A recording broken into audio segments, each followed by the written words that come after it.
Hello guys, welcome back to my channel and enjoy this fanfic part 1. Now let's start the fanfic. There were several small and humble shrines dotting the outer edges of the forest property. Sakura had read about all of them in the summary of the land's retail value, where they were briefly mentioned, before digging deeper into the history of each one. She didn't remember being religious as a child, and even as an adult she didn't feel anything for the spiritual symbolism, but there was something about seeing the houses broken and forgotten that made her sad. She started with one and then made a little more progress each day, washed, sanded, repainted, and cleaned out, until all 8 shrines were back in a state of glory. Maybe there is no greater value in cleaning them out, but it makes me feel better to do this, she once explained to a grumbling Dango. The Doberman huffed at that but stayed close, helping when he could. It had been a while since the shrines were last tended to, but it was more because Sakura wanted something else to do while she waited for the summons that she took the spring water with her in a bucket to the first one. She set the water down and straightened when she noticed Chainsaw go stiff beside her. The hair on his back along his spine stood up and he barked once, but didn't crouch or adapt a threatening stance. Sakura looked where he was staring and put in the extra effort to see if she could sense anything from that direction. She didn't notice anything at first, and had to go over the area several times before something tickled her senses. She would have never noticed it without Chainsaw.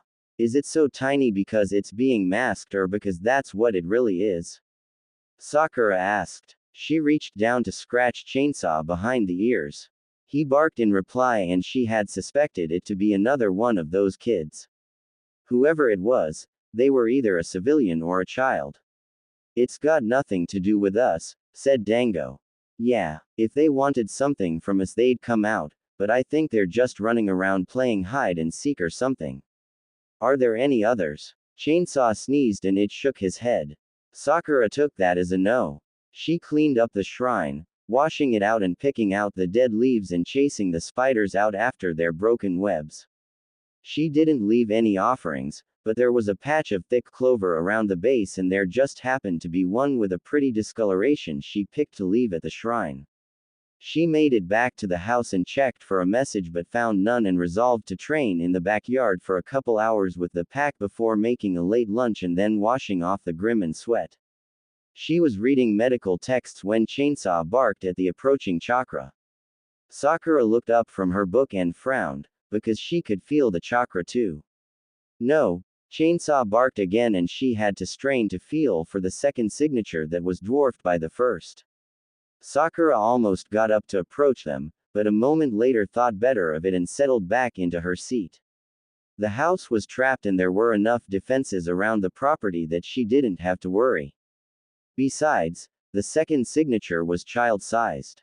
She was willing to bet the first one was also a child, Abbott, an older child with natural reserves meant for a monster. They were rare but not unheard of in children destined for great things. If they want to wear themselves out playing ding-dong ditch they can have it, Sakura sighed. She turned a page and frowned at the drawing. HMPH, brats, Dango huffed.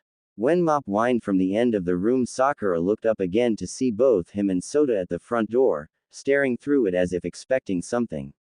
Soda looked back first and whined louded. Leave the kids alone, Sakura told the white, long-haired borzoi. They're fine. They're probably just playing. You can't hear them shouting? Dango asked, pretending he didn't know all their hearing was much better than hers. Sakura clicked her tongue, closing the book and channeled her chakra to her ears so that she became able to hear the far-off voices of 2 young children screaming into the woods. Stupid Tem, come on. Where are you? Oi, Two-Face, where did you go? Come out. Sakura cut off the flow of chakra. That's nothing. I told you they were playing a game of hide and seek. What else does it sound like to you? Dango huffed, his ears going flat for a moment in reaction. They sound upset. It's not just what they're saying, but pay attention to how they are saying it. Listen again. They're kids. It's in their nature to think the world is ending every time something goes wrong. It's not a big deal. Little tykes would be worried when out in the woods with one of their own missing. Sakura flipped to a new page. They think the woods are haunted anyway. You don't think anything is wrong. Nah, they're kids. They'll figure it out themselves. And if they don't, Sakura flipped back a page in her book to compare two different drawings. If they don't get it figured out, then it's tough darts. Not like it has anything to do with me. She was interrupted by the doorbell and a solid knocking. Mop barked when the knocking turned to pounding, and Sakura growled along with Dango when she had to rise out of her seat and cross the room to answer the door. Sakura stopped at the door, staring at it from the other side and feeling the chakra just beyond the surface. The kids hadn't run like she thought he would. That was the only reason she was so close, after all. Give it a minute and he'll run away, she thought to herself. But not more than a second later, the pounding started up again and he was screaming at her through the doorway. Hey witch lady, wake up. I'll let you eat me if you help me. Dango chuckled and Sakura rolled her eyes. When Sakura had been a kid, the rumor about the witch in the wood was about how she needed fingers and eyes for magic jewelry. It changed with each generation, and somewhere along the way she had forgotten she was older now, and if the kids saw her now they might be mistaken enough to call her an adult. Sakura opened the door and saw the blonde boy with wide blue eyes. His hand was raised as if he meant to knock again but had frozen mid-strike. Oi, brat, what are you doing disturbing my sleep like this? Sakura growled with a bit more menace to her tone than usual. She flashed a bit of killing intent for the fun of it, daring him to run at the sight of her. But he didn't. Sakura hid her amusement when the boy squared himself firmly in place and raised his hands into little fists in front of his face. He was shaking in fear, but he didn't run. Funny guy. My name is Naruto and I'm going to be Hokage one day, but today my friend Sasuke is missing and I need you to help me find him because this is your forest and witches can find anything in forests. Sakura crouched down and leaned in, bringing herself closer. Oi, but you said I could eat you if I help you. How can I do that if you plan on becoming Hokage? She eyed him up and down like she was pretending to see him as a snack, and his shaking got worse. It made her want to laugh, but she restrained herself. It was hard, but she bit back her laugh and kept her eyes narrowed. You can eat me after I become Hokage, promise, but I need to find my friend. He's missing and I think he's hurt because we weren't playing hide and seek, but he's not meeting up with us like he's supposed to. We can't find him and all the trees look the same. Sakura was close enough to see that his face was grubby with dirt, but there were clean trails cutting through the dirt from his eyes to his chin. He had been crying, recently. When she inhaled, she smelled the salt from his tears. Maybe that's good enough for me, she grumbled. Sakura pulled back and straightened before whistling sharply.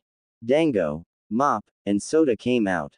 Naruto gasped at the sight of all the dogs that were bigger than him. When Chainsaw came trotting out a second later, Naruto missed him and that pissed off the censor Mud enough to make him bark angrily.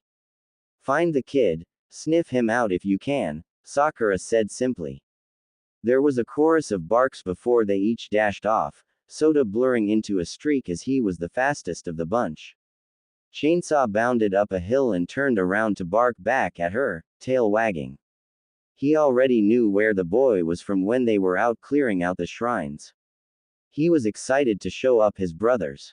Just go, Sakura huffed, mildly agitated that the smaller dog was looking so eager when she had been trying her best to intimidate the child. Naruto wasn't nearly as scared as before. It was hard to be intimidated with Chainsaw. Those are all your dogs? Naruto asked in a tone of wonder. Those are my ninkin, she corrected. You're a shinobi. Naruto turned to gasp, looking her over once more. You don't look like one. What are you doing all the way out here where there are no other ninja people? Sakura tried to call up some killing intent and roll it off her in waves, but it was impossible to manage when he stared up at her with such wide eyes. Trying to get away from annoying brats like you. Shut up. That's cool. How long have you been a shinobi? Have you always lived out here in the forest? Are you special because you're a witch and a shinobi? One question came after another until they were streaming out of his mouth and she had forgotten about the tear stains on his face. His voice was annoying. Sakura reached into her shirt and pulled out the dog whistle and blew it for Waffles. One short blow meant only Waffles should come, and two meant she needed the whole pack.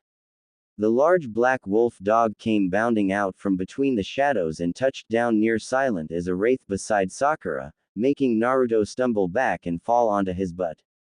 The question stopped and his jaw hung open. Waffles didn't say anything but pressed her face into Sakura's good hand, sniffing and somehow smelling the leftover killing intent. It's fine, girl. You need to take me into the woods wherever you think there might be a boy hiding. I'm looking for trespassers. Waffles growled low and Naruto squeaked. But don't hurt him. Sasuke isn't a trespasser. He's just lost. Sakura rolled her eyes. We're not going to hurt him, much. Ah, you are. Naruto screamed, jumping back up and running for her only to trip again when Waffles lowered her head and growled. With her teeth bared she looked like something out of a nightmare. She had to place a hand atop Waffles' head to calm her. I'm joking, Naruto. We're not eating someone so small and pitiful for dinner. Stand up. We're going out. Sakura started to walk and with a handwave Waffles followed. They were a handful of paces away when she heard Naruto scramble to his feet out of the dirt and shout, wait for me. You wanna come with us, you have to be quiet or else you'll disturb the ghosts, Sakura warned in perfect seriousness. Naruto gulped loudly and ducked his head before following them into the forest brush. Sakura kept an eye out for place markers that betrayed their location and quickly found several she recognized from her trip back. She expected Chainsaw to come back in mere minutes to pinpoint the exact location, but she could get close enough on her own. Waffles paused after a few minutes and turned before bending her head low and letting her ears go flat. Sakura saw the way her thick black fur ruffled in agitation, standing up and making her seem that much larger. Sakura stretched out her senses, pinpointing a chakra signature so small she thought she might have missed it unless she had been looking for it. Something black started to move and she heard Naruto gasp. Sigh. Did you find Sasuke anywhere? Naruto hollered, darting forward. A second child ambled up the meek hill and braced before Naruto launched himself. Sai seemed to expect it, as he didn't grunt loudly or change expression as Naruto impacted with wide arms. I did not find the Two-Face, my apologies. Sai pat Naruto on the back and then looked up over his shoulder. Who is helping you look? Oh, this is the witch from the house you told me not to go to, but she's not a witch all the time, she's also a shinobi like us. You didn't ask her for her name and just believed her like that, did you? Sai asked, sounding stiff in a way that made Sakura think it was typical normal even for him to emote nothing. I guess I didn't. Naruto laughed and scratched the back of his head. Oops, I forgot. Sai turned and regarded Sakura stiffly before inclining his head in a shallow bow. Hello, Shinobi-san, it is nice to meet you. My name is Sai and we are looking for a young boy with black hair and eyes who talks nice to adults but is really a terrible person on the inside. Oh, is that why you call him Two-Face? Sakura hummed. I give all my friends nicknames, that is how I know we are developing and growing a bond of friendship. Sakura nodded at Naruto. What do you call him? Sai turned to look at Naruto before slowly returning his gaze to Sakura. I call him Naruto. Sai. That's so mean, we live together. You're like my brother. Sai smiled and it looked so fake. I sometimes call him idiot because that's what he is, though I've been told it is rude and I should stop calling him that. Naruto huffed and stomped his foot. Can't you just give me a nice nickname, like something amazing like Ramen Lord? Waffles turned away from the brats and pointed her nose at the ground once, inhaling loudly before looking up and hitting Sakura with her tail, lightly drawing her attention. Sakura turned away from the boys and took a step to let Waffles know she was following. Hey, wait, shinobi lady, Naruto hollered, jumping up and running to her side. One of Sakura's strides was long enough for Naruto to have to struggle to keep up with. She heard Sai follow a few steps behind, grateful for his efforts to keep quiet. They walked a few minutes more before a howling far off drew her attention. She recognized the bellow as belonging to Mop. If she strained, she could hear Chainsaw too, but Mop's low howl traveled further. She picked up her pace, holding herself from racing off the way she knew she could. If she drew too far ahead, the other two trailing in her dust would be left lost in her forest. Still, she raced ahead, putting enough distance between them that they were close enough to see her, but not reach her. The shrine from earlier came into view and then blinked back into the shadows as Sakura jogged past. She was close to where she had first sensed the child. The howl came again, and this time she recognized another voice from her pack, Dango, adding his voice in loud barks that sent birds flying. Beside her, Waffle growled and Sakura let her chakra flare in anger. Her pack wasn't alone with the boy they had found. Sakura didn't care about the boys behind her anymore, but started to peel out in earnest, racing off in flickers she knew they couldn't keep up with. The closer she got, the tighter she drew her chakra to herself until it was so thin it was undetectable to all but a highly trained sensor. She burst onto the scene with a snarling Waffles to see a single shinobi male with a short sword raised. Half his face was covered in a visor-like mask that left his mouth and nose exposed. "Shit, you're not the brother," he grunted before raising his sword. Sakura didn't respond but slipping into position as Sota came crashing into the clearing and attacked first, darting just out of sword reach with his impressive speed. The rest of her pack moved like a single unit, layering their attacks one after the other until Sakura was next, launching off Waffles back and twisting in air enough to charge her left leg for a heel drop that shattered earth. The individual cursed and rolled away, bringing up his sword to deflect fang and claw. Every attack that was launched at him showed up as a reflection in his silver visor, and Sakura wondered how effective something like the Sharingan would be on a person wearing a visor like that.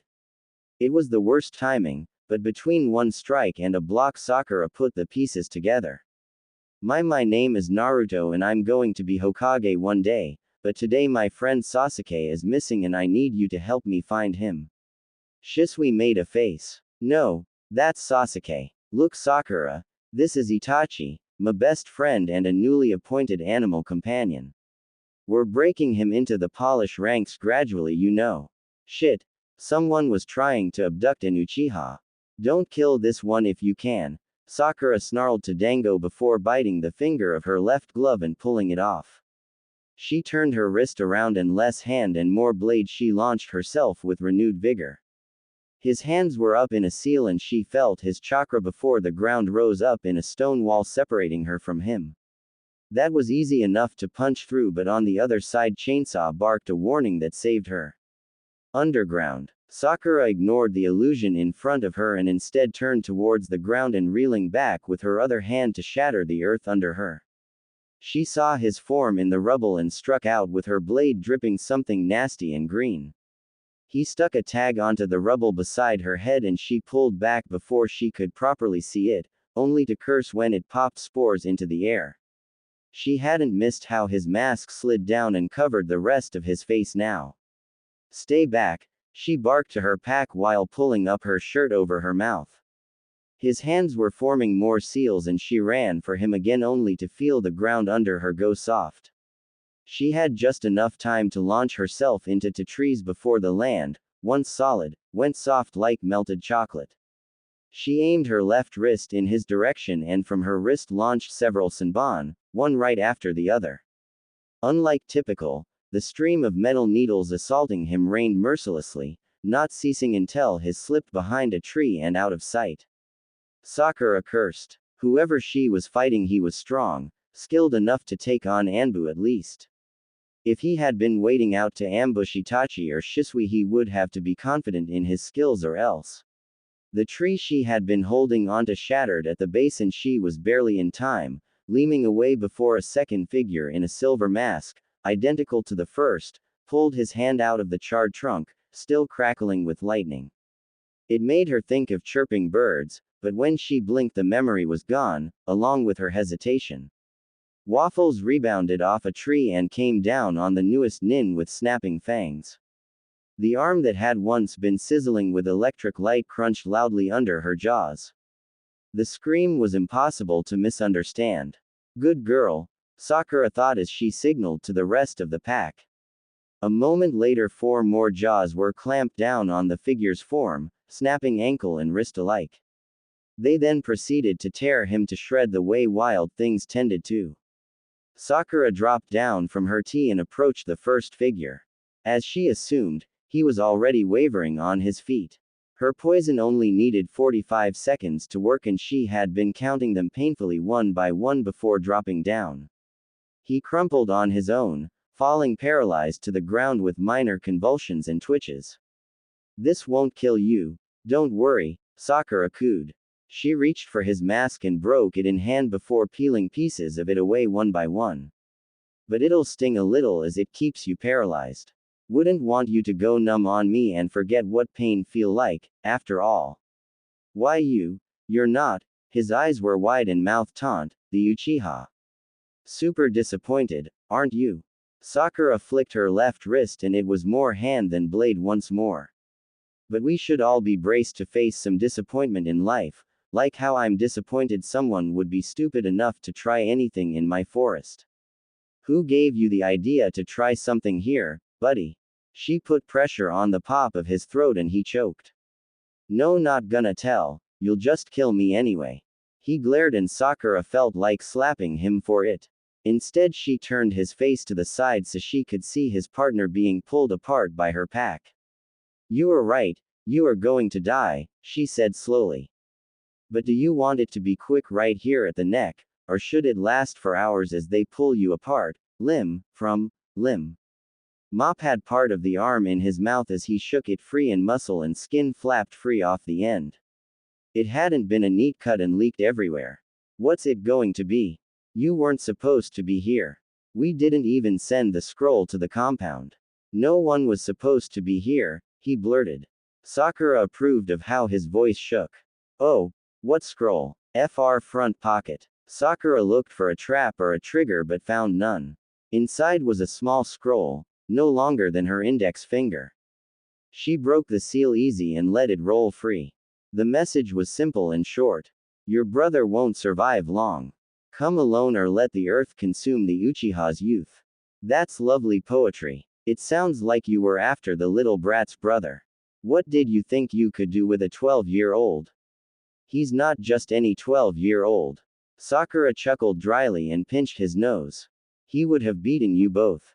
Really, the work was pathetic on your part. No stamina. What did you think you could do, beat him? He wouldn't be able to use his shinobi or more than their jutsu, and even without those stupid eyes I was able to take you down. Who would want a pair of pretty reds these days anyway? Which village are you poaching for? None. Sakura leaned in, smiling threateningly. I've got 5 dogs with big appetites and your friend was skinny. Try again or they start taking away the pieces of you one by one. No village, no outside village, not from outside. He tried to move but there was no use. Her toxins would circulate through his body for the rest of the hour. No, it wasn't from the outside, it was official, I had orders. Sakura felt herself recoil in disgust. You mean the Hokage issued this? She thought he was a senile old fool, but this plan didn't fit his image. It wasn't his style. I think you should try again. He was nearly vibrating under her, still paralyzed but struggling with all his might against the poison. She spread her fingers around his throat, keeping one finger atop his Adam's apple and let the others press in enough to bruise before lightening up. She leaned in. I said, try again, she cooed in another sweet tone, fake smile in place. Orders. Whose? She applied pressure. Can't seal won't let us. And then something happened with his eyes. The fear melted away and a distant look took over his gaze. The shaking stopped and the tension drained out of him. Sakura went stiff, stretching out her senses for a trap or backup, but there was nothing she could see to explain the sudden calm that took over his fear. No, no, no, no. Sakura grabbed him at the collar and shook him. Name. Tell me his name, tell me it was him. He opened his mouth and something on his tongue started to burn and soon the rest of him from the inside out went up in flames too. Behind her, Dango shouted a warning, but she didn't need it, because she was jumping away in time to miss the ripple of explosion she had come to expect with suicide cell members. Soda found and reached her first, licking at her face and neck. She groaned and pushed herself to sit up when Mop came over to paw at her legs, checking to make sure she wasn't broken in places. His muzzle was still thick with red and gore, but he whined for her. "You think it was Root?" Dango asked. "You don't." Dango didn't say anything. Sakura shot up. Remember her original mission in coming out into the woods. "Where is the kid? Was he safe?" Dango assured. "He wasn't that close to the blast, but he's incapacitated and buried not far from here. Come." Sakura stood and followed her dogs out from behind the trees, grimacing at the blackened battlefield where the barest remains splattered the trunks of nearby trees. Nothing else remained of the bodies. "Waffles, go find those two boys from earlier and lead them here. We'll take the other one back to the house and I can check on him there to see if he needs anything." Sakura reached up to run her hand through her hair and only noticed her missing glove when the mechanical fingers were in front of her face. She winced and quickly cast a low-level genjutsu. She didn't want to freak the kids out anymore, and she could already imagine what sort of story they would give her disability. Chainsaw was already ahead of her, barking at something in the ground at the base of an ancient tree. The roots were exposed in a weaving mess of overlapping components that would be easy to fall through if you were small enough. Sakura saw the signs of a trap in the way dirt still clung to the roots. Someone had staged the area to make it look like it was all solid ground, when really there was a wide opening under the tree beneath the roots. Sakura knelt at the edge and looked down. At the base of the trap there was a small child, thin and bleeding from his hip. She slithered in under the roots and reached for the child to see if his wounds were really that bad or simply superficial. There was a long scratch that was deep enough to stain his shirt, but it wasn't anything difficult that she couldn't fix. It had already started to cut over, but she was more worried about infection based on how dirty the rest of him looked. His dark black locks were scattered across his face and she reached to brush them apart and hummed low to herself. He looked a lot like Itachi. She was sure he was an Uchiha.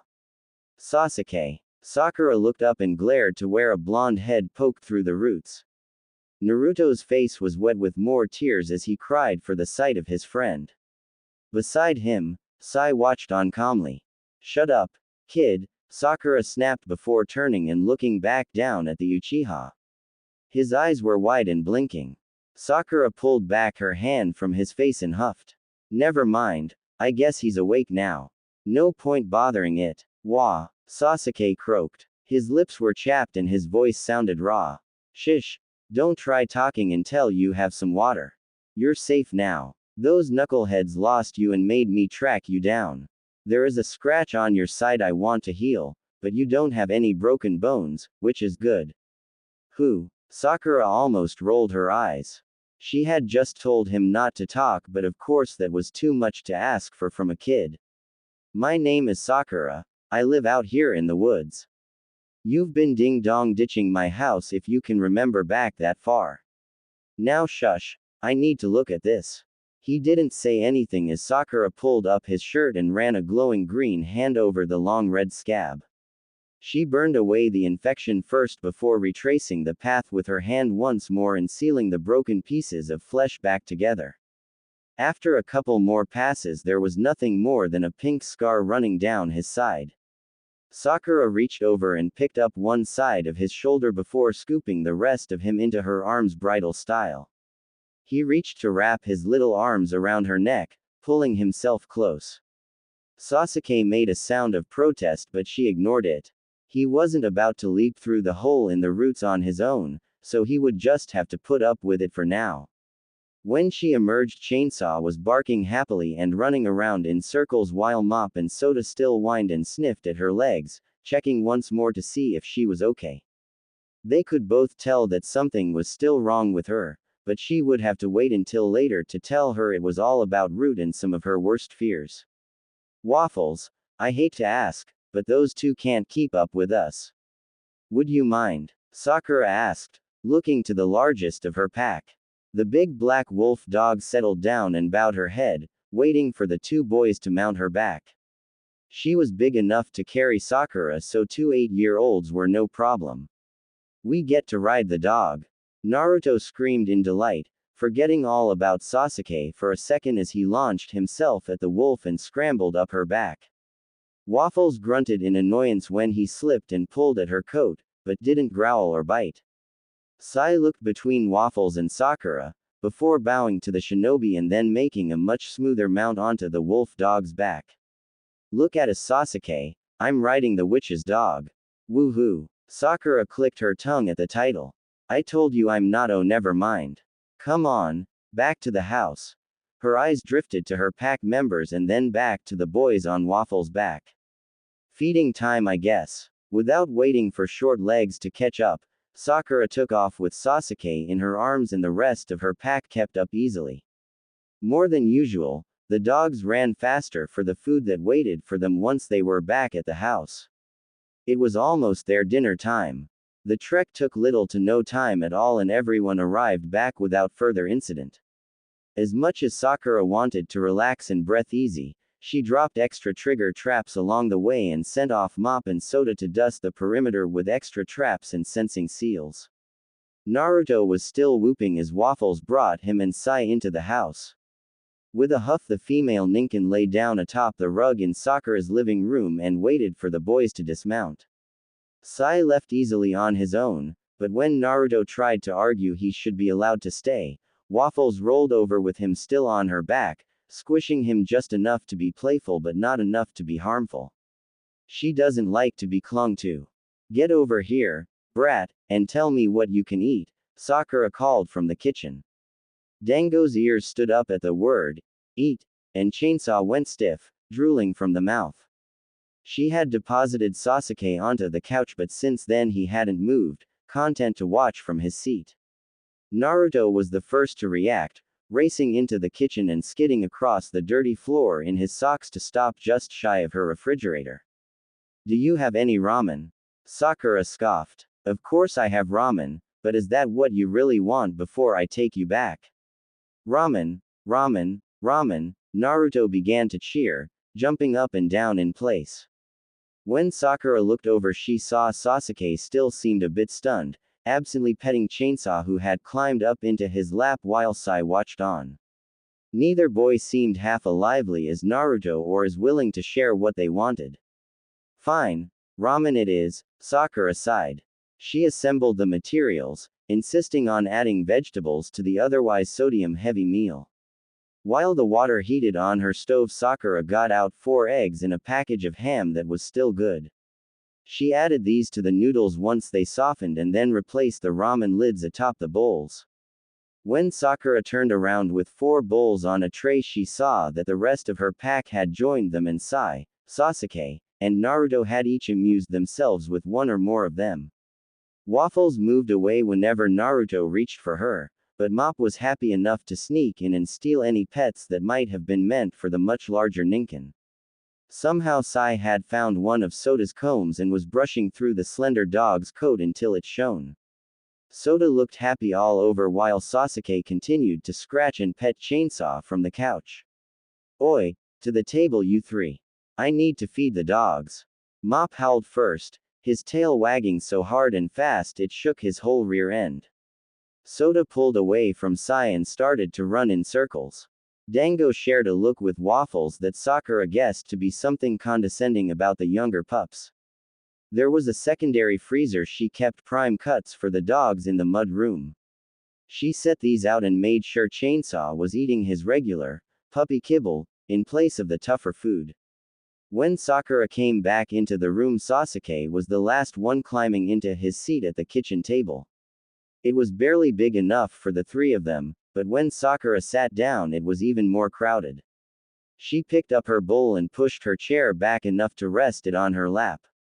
So, I know where I'm bringing you, she said while pointing to Sasuke, but where the heck am I going to take the 2 of you? The Shimura's orphanage, Sai answered for Naruto. We're both wards there. Sakura felt the heat of the bowl through her fingers, but suddenly there was a new feeling all throughout her body. She felt numb all over. What? The Shimura Orphanage. It's a place where kids go who want to become shinobi like me, 'cause one day I'm gonna be Hokage. Sakura forgot how to rage.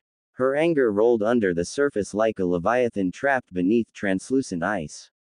She felt her face go still and cold as all the angles on her went straight. Your history with Councilman Danzo Shimura is unfortunate, but reprimations have been made and he is still an esteemed council member and I am still the Sandame. The Hokage had claimed that Danzo disbanded Root, but villains like that didn't change their tune after being caught and forgiven. Danzo had put on a good show for his old friend, washed his hands in the light before hiding them out of sight behind his back to do the devil's deeds. Sakura didn't doubt that the orphanage was some sort of front to cover another cell of Root recruits. And if that was true, then it meant the boys at her table, minus Sasuke, showed promise somehow. Sakura stretched her chakra out, running it over the two orphans, and Chainsaw perked up when he caught sniff of what she was trying to do. He barked at Naruto, making the blonde laugh. Between the two of them, he was the easy powerhouse with as much chakra as he already had. Sakura couldn't remember ever feeling so much chakra in a person, much less a person so small. The further she pressed, the thicker his chakra seemed. Tell me about this orphanage, Sakura said with false nonchalance. It was wasted on children who couldn't appreciate how well she lied. It's boring and stupid. That's why Sai and I always run away, Naruto answered first. I've only lived there for a little while. I was at a different orphanage before and I didn't do nothing there, but at least I get to train to be Hokage one day. He babbled so easily. What's your last name, kid? Sakura asked, hating how a thrill in her gut told her she wouldn't like what she heard. His smile was so wide it took over his whole face. Naruto Uzumaki. The words came out and Sakura could no longer unsee Kushina in his smile. She hadn't seen her child since he was spirited away the night of the nine-tailed fox attack, but Sakura had heard the rumors. There was a special cell designated with monitoring the kid as it grew while the rest of the village was banned from every speaking of the event. Because suppressing the truth is always the answer for these sort of things. Her mind sounded like it was full of acid. There is only so stupid one can be allowed when they are in charge of an entire village. There had never been an overabundance with the authority in power or the Hokage personally, but when she considered the facts that Danzo was raising the Jinchuriki, she felt more and more of her chip away. Soon there would be nothing left of her aside from her rage. Sakura forced her eyes down, staring at the noodles of her ramen when Mop came up behind her and sniffed at her heels. The rest of her pack could tell she was distressed about something and she knew she needed to be better at hiding or else have half them howling at her. Sasuke, can we sleep over tonight? I don't want to have to go back again if you're going to go missing, said Naruto. Dobi, no way is my family letting you do that, Sasuke grumbled, ducking his head. But you let Sai sleep over in the past. Sai isn't loud and annoying. Sai smiled over his half-finished ramen. You forget, idiot, that we have training in the morning with Kinoto-san. Sakura suppressed the growl. What is an Anbu-level Jonin doing training 8-year-olds? She saw Sai's reaction and clued into it like a bloodhound with a scent. He had flinched for some reason and was trying to cover it up. Ah, I'm not sure what that means, but Kinoto-san is like our older brother and helps some of us train once a week. It's the only time we get to train, Naruto adds. I've only done it a few times. How long have you been at the orphanage, Naruto? Can you remember the number of days or months? Sakura tried to look casual by moving a heavy chunk of noodles into her mouth to slurp the rest of the way up. At her heel, Mop whined for a different reason, so she bopped him on the nose with her toe. He looked thoughtful for a moment before looking back at her. I think it's been 3 months almost. 'Cause I still need to wait for a bed. I'm still sharing with Sai all the time and he says I kick too much in my sleep. What are you thinking? Dango growled at her, low under her breath. He kept his voice low but it didn't help, the others still heard him. Sakura reached behind her to scratch behind his ear but he pulled away. I'm not thinking about anything, Just that maybe I need to make another trip, Sakura growled back, using human speech. With a huff she got up to deposit her empty bowl in the sink. She ran the water, turned it over to clean better when she came back. She was surprised to see Sasuke waiting at the sink next to her with his empty bowl. He offered it to her and she took it with a short nod of acknowledgement. Are you going to take me back home soon? He asked as she washed his bowl in the sink. Yeah, as soon as those two yahoos finish their food. Why? Sakura looked back over her shoulder to see the youngest Uchiha staring at the dogs under her table. He wasn't too unlike his brother. She remembered Itachi being fascinated with Chainsaw. I'll take the pack with us, they usually travel with me wherever I go. Chainsaw even stays inside my jacket most of the time. Sai came over to hand off his and Naruto's bowls. Naruto was under the table trying to catch Mop's paws. Every time Naruto reached for one, the shaggy wolfhound would move it just out of his way.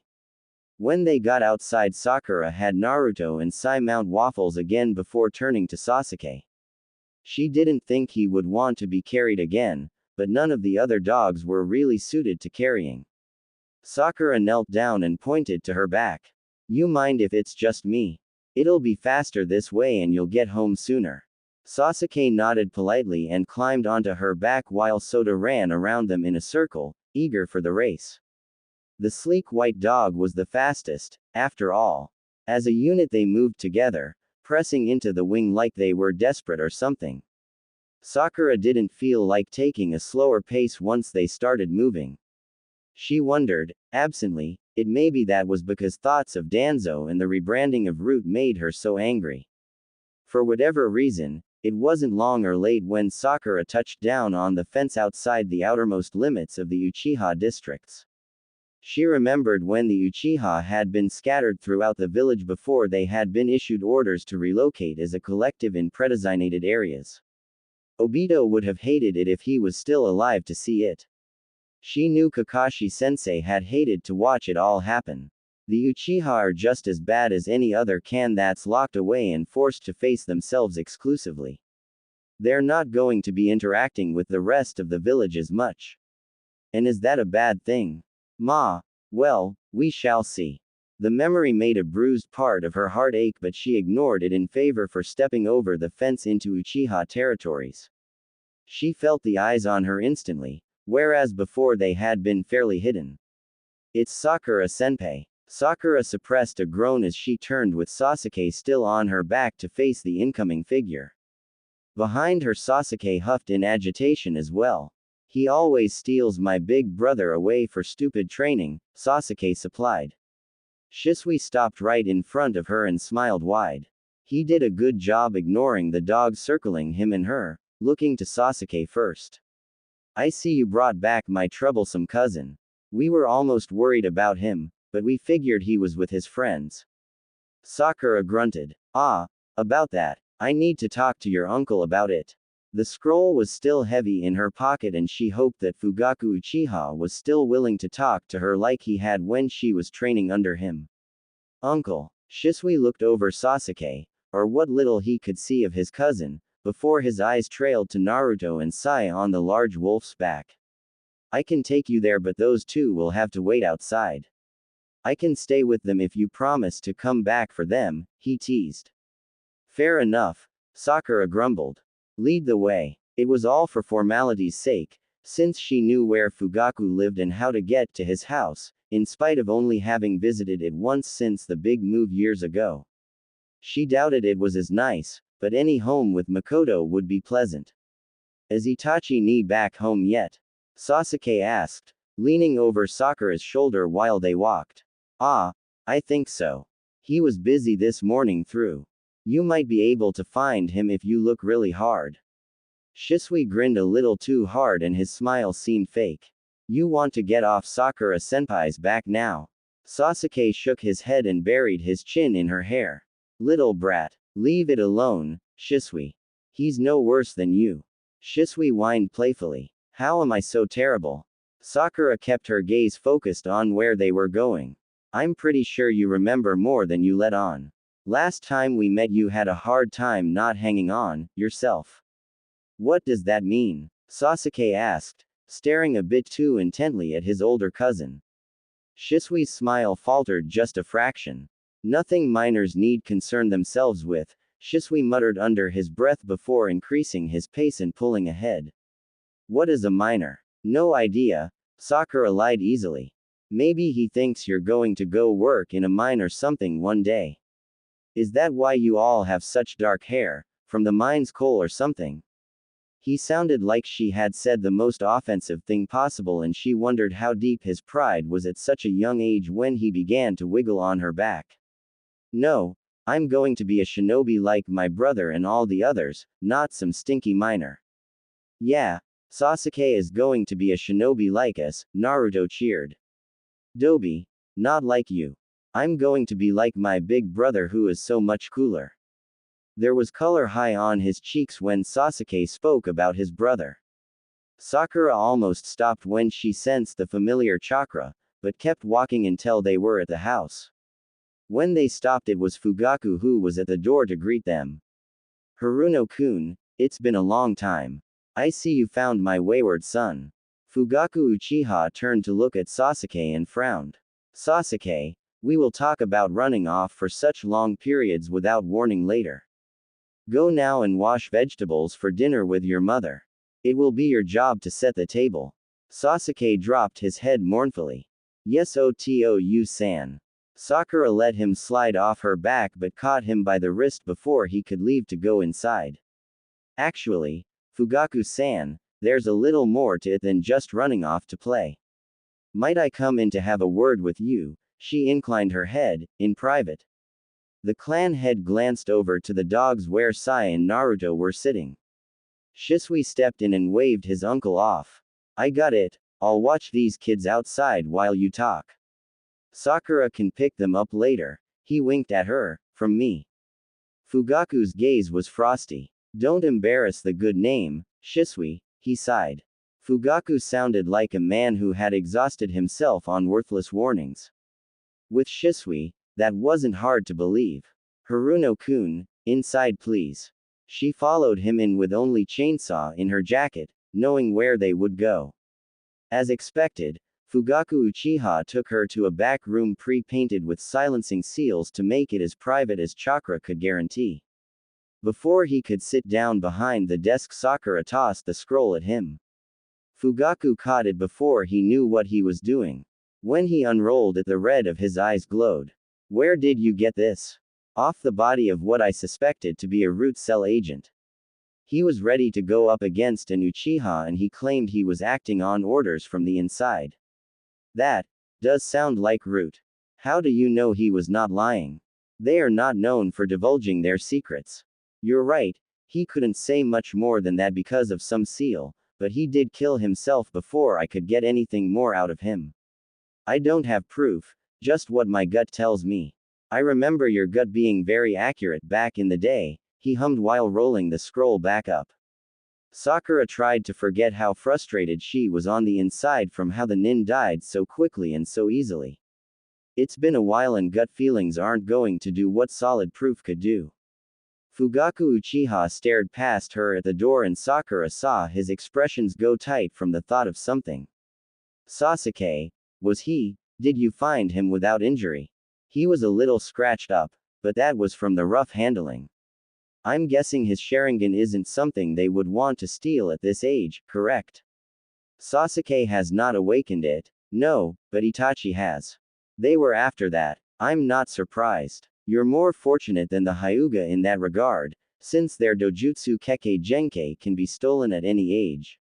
At least Uchiha with Sharingan are typically Uchiha who can defend themselves. Sakura paused before adding, they underestimated Itachi if they thought they could get him with such weak cell agents. Fugaku sighed. Indeed. Sakura noticed the deep lines of stress that had only grown longer and more pronounced since she last saw the Uchiha clan head.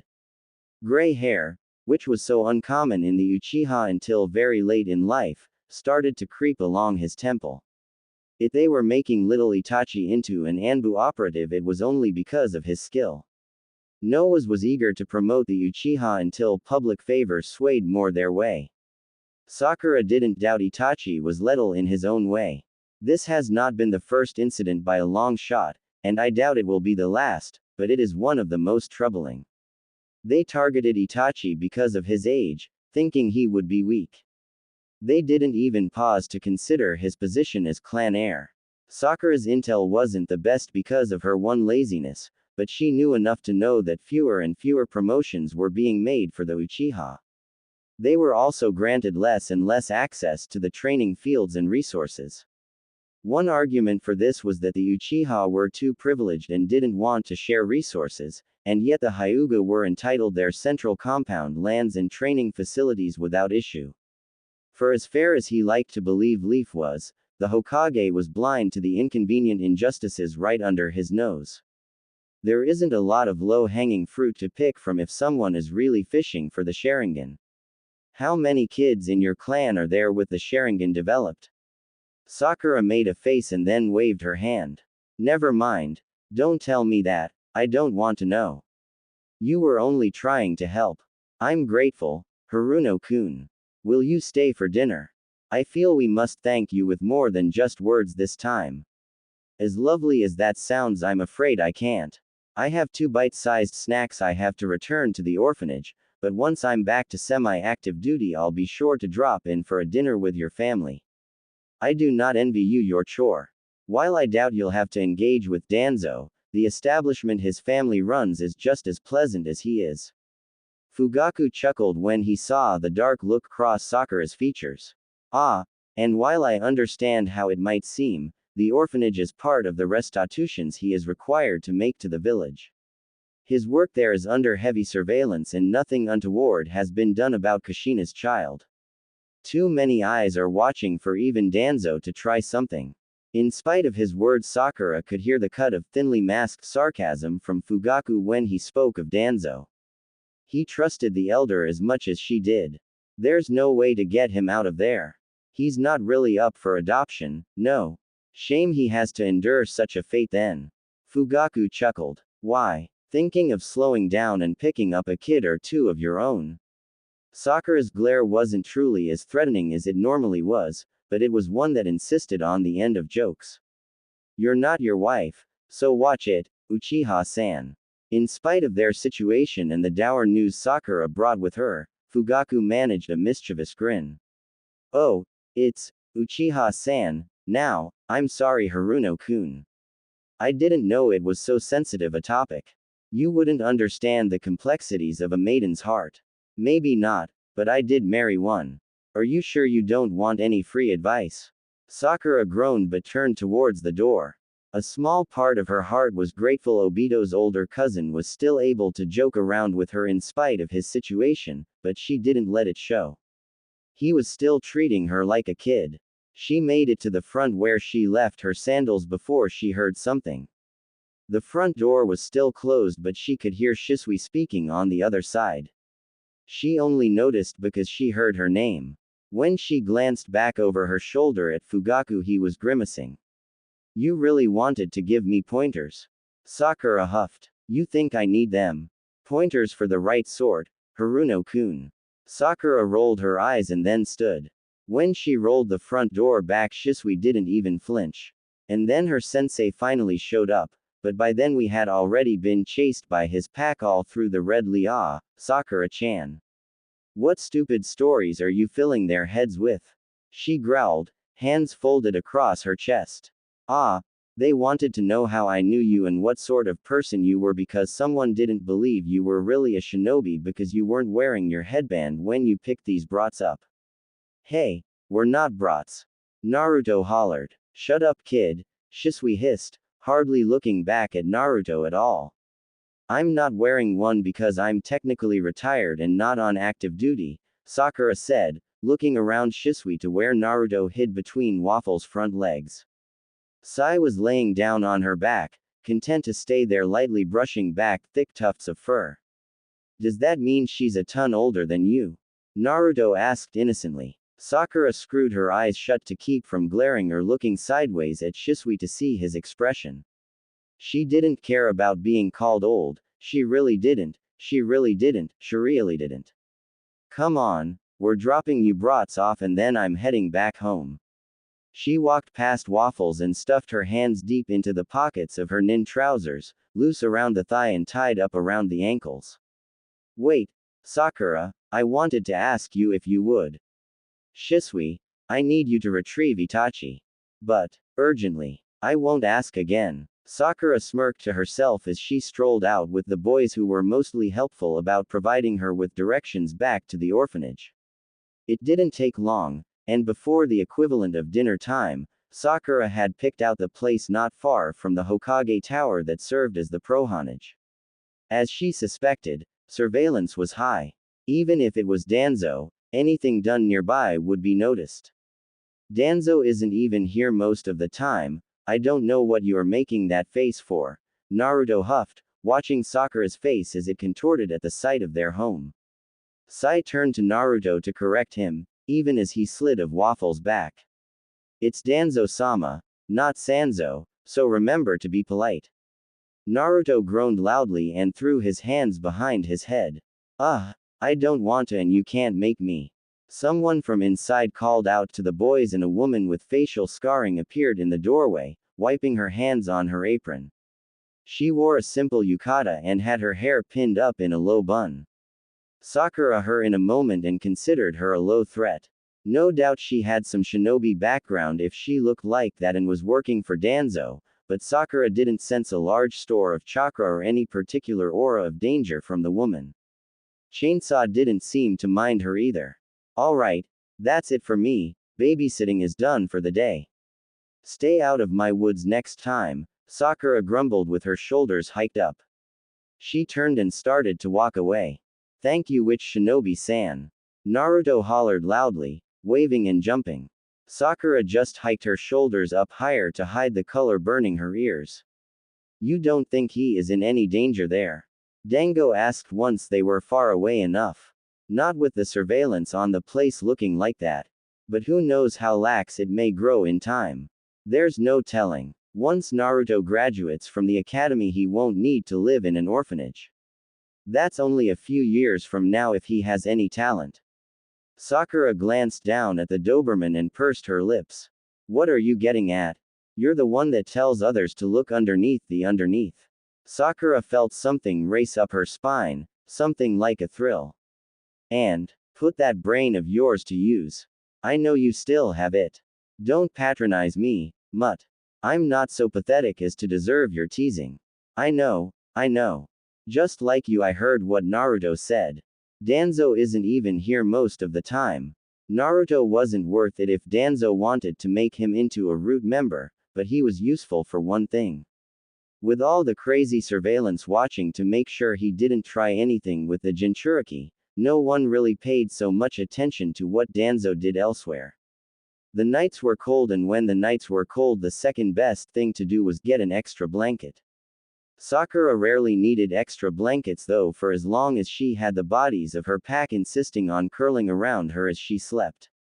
Sakura had naturally gravitated to the center of her bed in a ball that Mop curled around, that Soda encircled from behind, that even Dango laid against. Chainsaw insisted on making himself into a ball behind her knees, keeping her pinned in place under the toasted covers. The cold never bothered Sakura much, but on those nights when it was especially cold or especially dark, Waffles would slip in from outside, tracking mud through the wood floor halls to settle down at the foot of her bed. She used to be small enough to fit, but as the months grew her bones, the wolf dog grew beyond the beds she would lay down and only rest her head on the bed, looking like a decapitated wolf beyond the edge of the covers. Only on the very worst nights did she still try to crawl in around her partner and handle her. Sakura woke in the middle of the night without screaming, but her body was vibrating and her breathing was unsteady. Mop tried to drag his body closer to her, press her face into his fur and smother her in his familiar scent. He whined low and locked at the elbow. She reached up and curled her fingers into the long gray of his coat, catching a patch of weak tangles she could pick apart. By the time his coat was perfect the nightmares had finished sinking back into the furthest corners of her mind. Dango watched her in the night without speaking, but Mop was vocal in his own way about pressing Sakura for reassurance that she really was alright. Out of her entire pack, Mop, with some of the strongest jaws and keenest instincts, was the softest of heart. Come here, she whispered, reaching for Mop and dragging herself closer to his side. He adjusted so that her head was beside his front legs and his head was folded over her body. Behind her, Sota crawled closer, making sure his body was a crescent moon of white around her. Chainsaw stirred, but settled back easily without complaint. Was it because of Danzo? Dango asked in the dark. Sakura looked up and saw the outline of the Doberman highlighted by filtered moonlight. His eyes were shimmering discs of antique glass staring down at her from on high. He blinked once and she remembered herself. There is no reason for the ghosts we grow within ourselves. They come and go as they please. Only if we let them. Sakura kept her eyes close and inhaled the musk of Mop's rain-dried coat. He smelled like the earth, like the soil, like the trees, like the rain that douses all of it. He smelled like home and it helped ground her in reality. She wasn't lost between the islands of a faraway country, or slipping through cracks in the rocky terrain that shifted and swelled at the behest of a jutsu expert far more skilled than she. She smelled home and knew she wasn't in danger anymore. Her nightmares were tied to too many places for Danzo to take all the credit. I'm fine, Sakura lied. One day she would be able to believe herself. She just needed to say it again another 100,000 times and maybe it would become true. Maybe she had that sort of power over reality. Maybe. Sakura ducked her head, pressing her chin to her chest and let her breathing even out. She sank back into a sleep that was blissfully free of dreams this time around. This time. Oh hells no, Sakura muttered under her breath when she saw who it was that had Chainsaw scratching at her ankles. She bent down to scoop the dog into her arms and then jump up into the branches of a tree that did a fair enough job of hiding her. She crouched there and waited. Sasuke, the younger Uchiha son, stalked forward with his head bent over something wrapped up in his arms. Sai followed close behind, calm enough that Sakura doubted he was actually causing any annoyance in the Uchiha. Behind them trailed the scruffy Jinchuriki, looking like he had tumbled through a thorn thicket. Or he was kicked into one, she thought snidely. Chainsaw whined and looked out behind them and Sakura sensed it too, after a moment to focus more intently. There was an Anbu guards trailing a distance. Whoever it was stopped short and stayed put while Naruto and the others trekked on. Sakura thought it odd that the Anbu didn't follow Naruto into the forest, since he was likely the guard the Hokage had issued to be on Naruto duty for the day. As the thought occurred to her, the chakra flickered and the Anbu dashed out of range, heading back down into the village. It wasn't that different from the incident last week, when Naruto was at her door with Sai, begging for help in locating Sasuke. No Anbu had been tailing him then. Why? They're heading towards your house, Dango said, kneeling down on a branch above her. His ears twitched as he listened to the chatter of the younger academy-aged children. I figured. My guess is that Sasuke is bringing leftovers. Sakura pointed to the box in his hand. It was pastel-colored and decorated in flowers. His mom gave him the least Uchiha bento box they had. Dango snorted. You could use it. You're almost out of ramen, though heaven knows how you're not sick of it yet. It's an acquired taste. At least it wasn't rations or soldier pills. It's disgusting. Shut up. It's not like I make you eat it. Sakura jumped away to another tree closer to the kids. With the better vantage point she could see where they headed and there was no doubt about it, there was no place other than her house for a dozen or so good miles. Of course they were on the pathway that lead to her front door. She wondered what they would do when she didn't answer for them. Sasuke knocked and waited, shifting from one foot to the other. After a minute he knocked again. When Sai said something he turned back and snapped at the boy. Naruto groaned loudly and pushed both boys aside to bang on the door. Even without chakra, Sakura could hear him screaming for her to open up. What a monster, Dango huffed. Sakura winced at the tone but looked up to address Dango. You're telling me. No wonder the Anbu aren't tracking him this far out. They can still hear him from wherever they are. Sai said something that made Naruto stop, and as one, all three boys leaned in to listen to something on the other side of the door, or something missing from the other side of the door. There was no barking, no dogs, and no sign of life. Sai then pushed the two aside and tried the door's handle. On a whim, Sakura suppressed the trigger jutsu that would have sprung a light flash bang in their faces. The seal hidden under the welcome mat shivered, but Sakura forced the energy back down and saved it to trigger for another time. Sasuke looked panicked as Naruto hollered in delight to race inside. Sakura wasn't surprised. The blonde was loud, annoying, and somewhat rude with his titles and addresses of others. Of course he would be a nosy snoop. Sai must have said something to convince Sasuke, something that had to do with the leftover food he pointed to. Sasuke made a face, hesitating before ducking his head and following Naruto into the house. Sakura held the trigger for the trap down as Sai stepped over it as well. "What are you going to do now?" Dango asked. Mop and Soda want to know if they should come back. Did they find anything? Dango shook his head. The perimeter is all clear. Waffles also said the interior was bare of intruders. She wasn't able to find any sign of anyone new. Sakura huffed but closed her eyes and channeled a light flow of chakra into her ears, amplifying their sensitivity. She pushed aside the sounds of nature, the rustle of life in the trees and along the forest floor. She filtered it all out until only the sounds and voices in her home rang true. What if she comes back? She guessed that was Sasuke, since it sounded most like him. His voice wavered on a whisper. "Then we tell her the truth. We're here to deliver food as a thank you for her help when you were lost." Sakura wasn't sure, but she was willing to bet that the voice she heard belonged to Sai. It was smooth and practiced, like he had taken his words to a sanding stone and kept them there until they shone like polished pieces. "Where are the doggies?" Sakura winced. She didn't need chakra to know it was Naruto's voice she heard hollering through her halls. He was loud enough all on his own. Unlike Sasuke, he didn't whisper, and unlike Sai, his natural tone wasn't soft and smooth. "We're not here to look for her dogs, and they're not pets, I told you already," Sasuke hissed. "They're doggies, of course they're pets," Naruto retorted.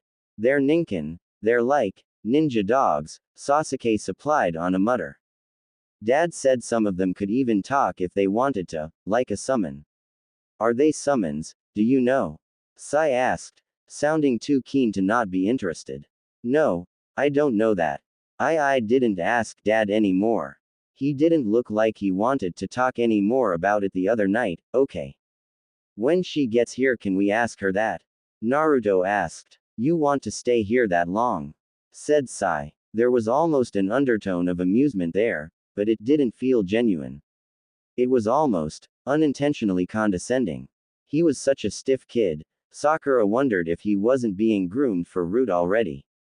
He was young, but Sakura knew they started younger sometimes. Sasuke spoke up next. "What if she's mad we snuck in here? Even if the door was unlocked, you're not supposed to go inside someone's house without being invited. It could even be trapped. If it was trapped, there would have been a discharge of chakra and some sort of reaction by now. Did you see anything like that or hear any sort of explosion?" Sai waited for an answer from either boy, and when nothing came he went on. "There's nothing to worry about.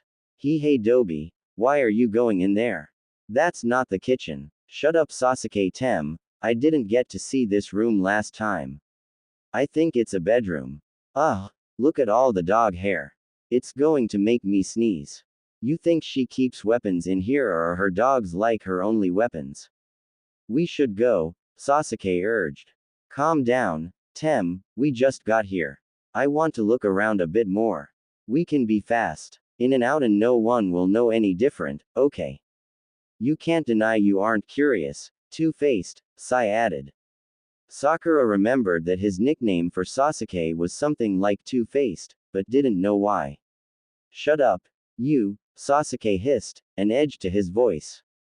"Don't talk to me like you know me any better than the moron over there." There was a tense moment before Sai exhaled. "Sure, If that is what you want to say. But may I at least say that I am also curious about this person who is so well connected with your father while still living so far away from the village. She's not from a clan, you said so yourself. We don't know that much ourselves, but we should if she's really important. Didn't you said your brother knew her? Sasuke growled in what Sakura assumed to be irritation. I said my brother knew of her. They met before but he didn't say anything more about it. Besides, my brother is super busy. He has a lot of important people he has to talk to and I'm sure he knows most of the people in the village. Yeah, your brother is already a shinobi, Naruto added. Maybe they go out on missions together sometimes and he can't talk about it cause all the ninja are super secret with their mission stuff. Like, Iruka-sensei doesn't tell us anything about the old missions he has been on or stuff like that which is boring. Sakura almost slipped on the tree branch, but covered it up by looking like she was adjusting herself. Dango eyed her knowingly but she refused to look at his face and give herself away. They're in the academy already, Dango hummed. Shut up, I figured that much out myself. Classes just started this past week. She recalled hearing that over her shoulder at the dinner celebrating Itachi and Iruka's promotion. It would explain why we haven't seen them until the weekend. Sakura snorted. Did you miss them that much? Dango laid down, resting his head on his paws. A little. It can get boring with just you and the pack for company all the time. We don't even take missions anymore so don't blame me for what I say. Sakura turned her attention back to the house and refocused her efforts on channeling her chakra into her ears. She hadn't missed much, but they were talking about school and classes. She listened to them go on about their classmates until one of them exclaimed about finding something interesting. One of them cursed and said to, put the panel back, Dobi. They found your weapon stash. One of my weapon stashes, Sakura corrected. The one they stumbled upon likely had the most useless items, all her really important weapons were sealed away, but she did like to keep some things on display. Still, the fact that they had managed to locate the spring panel was impressive. Either someone had good instincts or they got lucky. I don't know how to put it back, Tem. Help me. Lucky? Sakura decided. What if they hurt themselves on something? Dango asked, climbing to his feet. He lowered his head and looked to her, waiting for a signal. Fine, I guess it is time I show up and scare the shit out of them, Sakura grumbled. Please don't be excessive, Dango whined. Sakura reached into her vest and scratched Chainsaw behind the ear. He licked her fingers in appreciation. You can call the others here. I don't care if they hear. In the next moment Sakura was a flicker on the tree branch that reappeared on the mat of her front door. She passed over the trigger seal without incident and deactivated chakra-triggered traps as she went. None of the kids, not even Naruto, were a threat to trigger any of them. Also, the tykes were so short they skipped over a whole cluster of them. None of them heard her as she slipped into her bedroom behind all three of them. Sasuke hung back, still gripping the bento box to his chest as Sai tried to help Naruto push a piece of the wall back into place. Behind it were the decorative blades that were more ceremonial than useful. She doubted they would be able to hurt themselves on dull blades. You have to line the bottom piece up with the track, Sakura calmly stated, leaning over Sasuke's shoulder and pointing to the bottom where the two pieces go together. Sasuke went stiff, refusing to turn around. Sai faced her, stilling when he saw her. Naruto was the last to notice her presence. He actually grunted a thanks while he tried to do as she instructed before he realized who he was thanking. When he did he dropped the wood panel and screamed, pointing at her. You. Me. Sakura mutely echoed.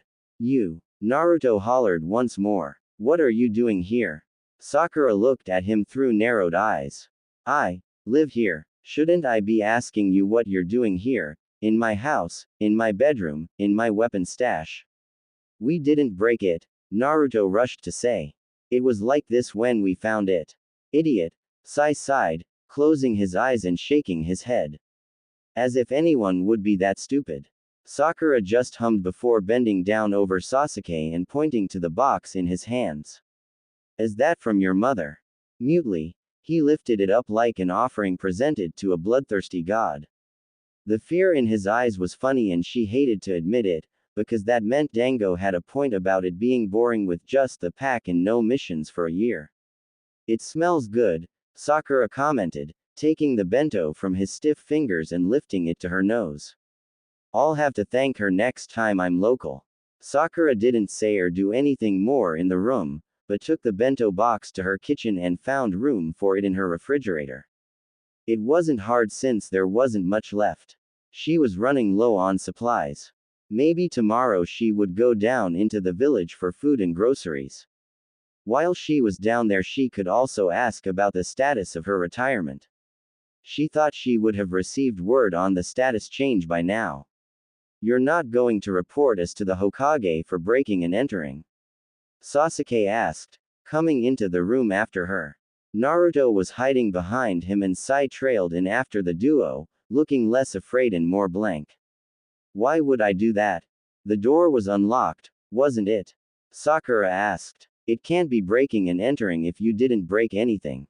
What about your closet door? Naruto asked in a voice that sounded more like a squeak. That's less broken and more, just in need of being put back. It's all beside the point, though. And it's not like it matters that much to the Hokage what a bunch of kids are doing on their day off. How did you know it was our day off?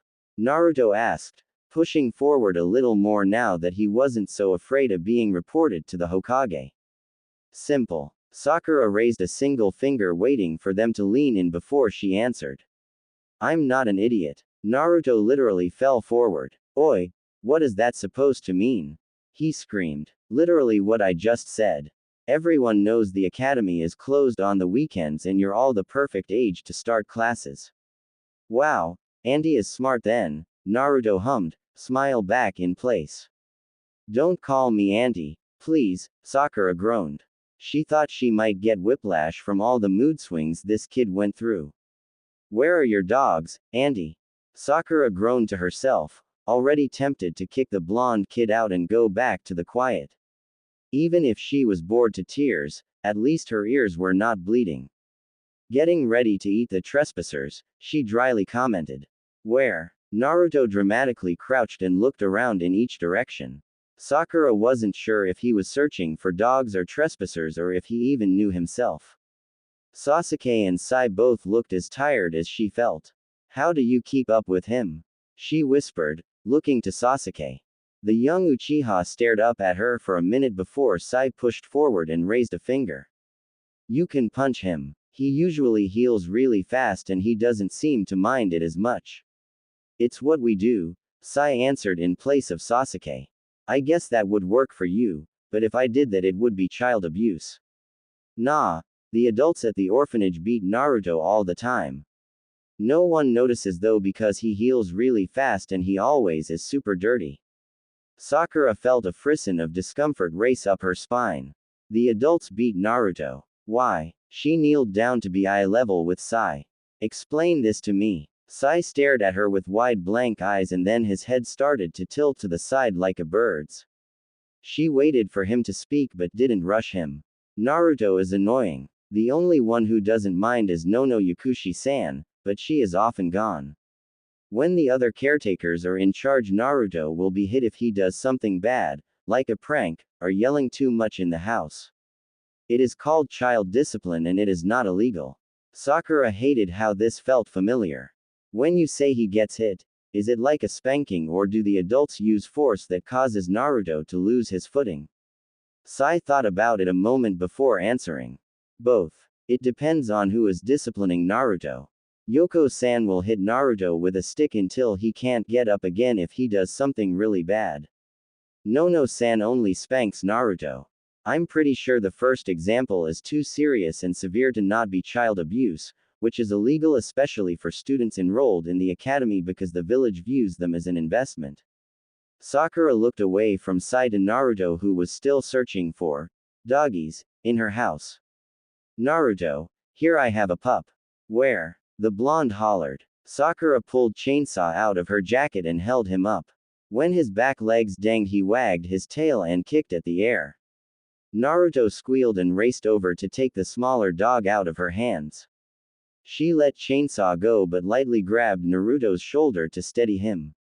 Without his notice, she pushed her chakra into his system for a diagnosis.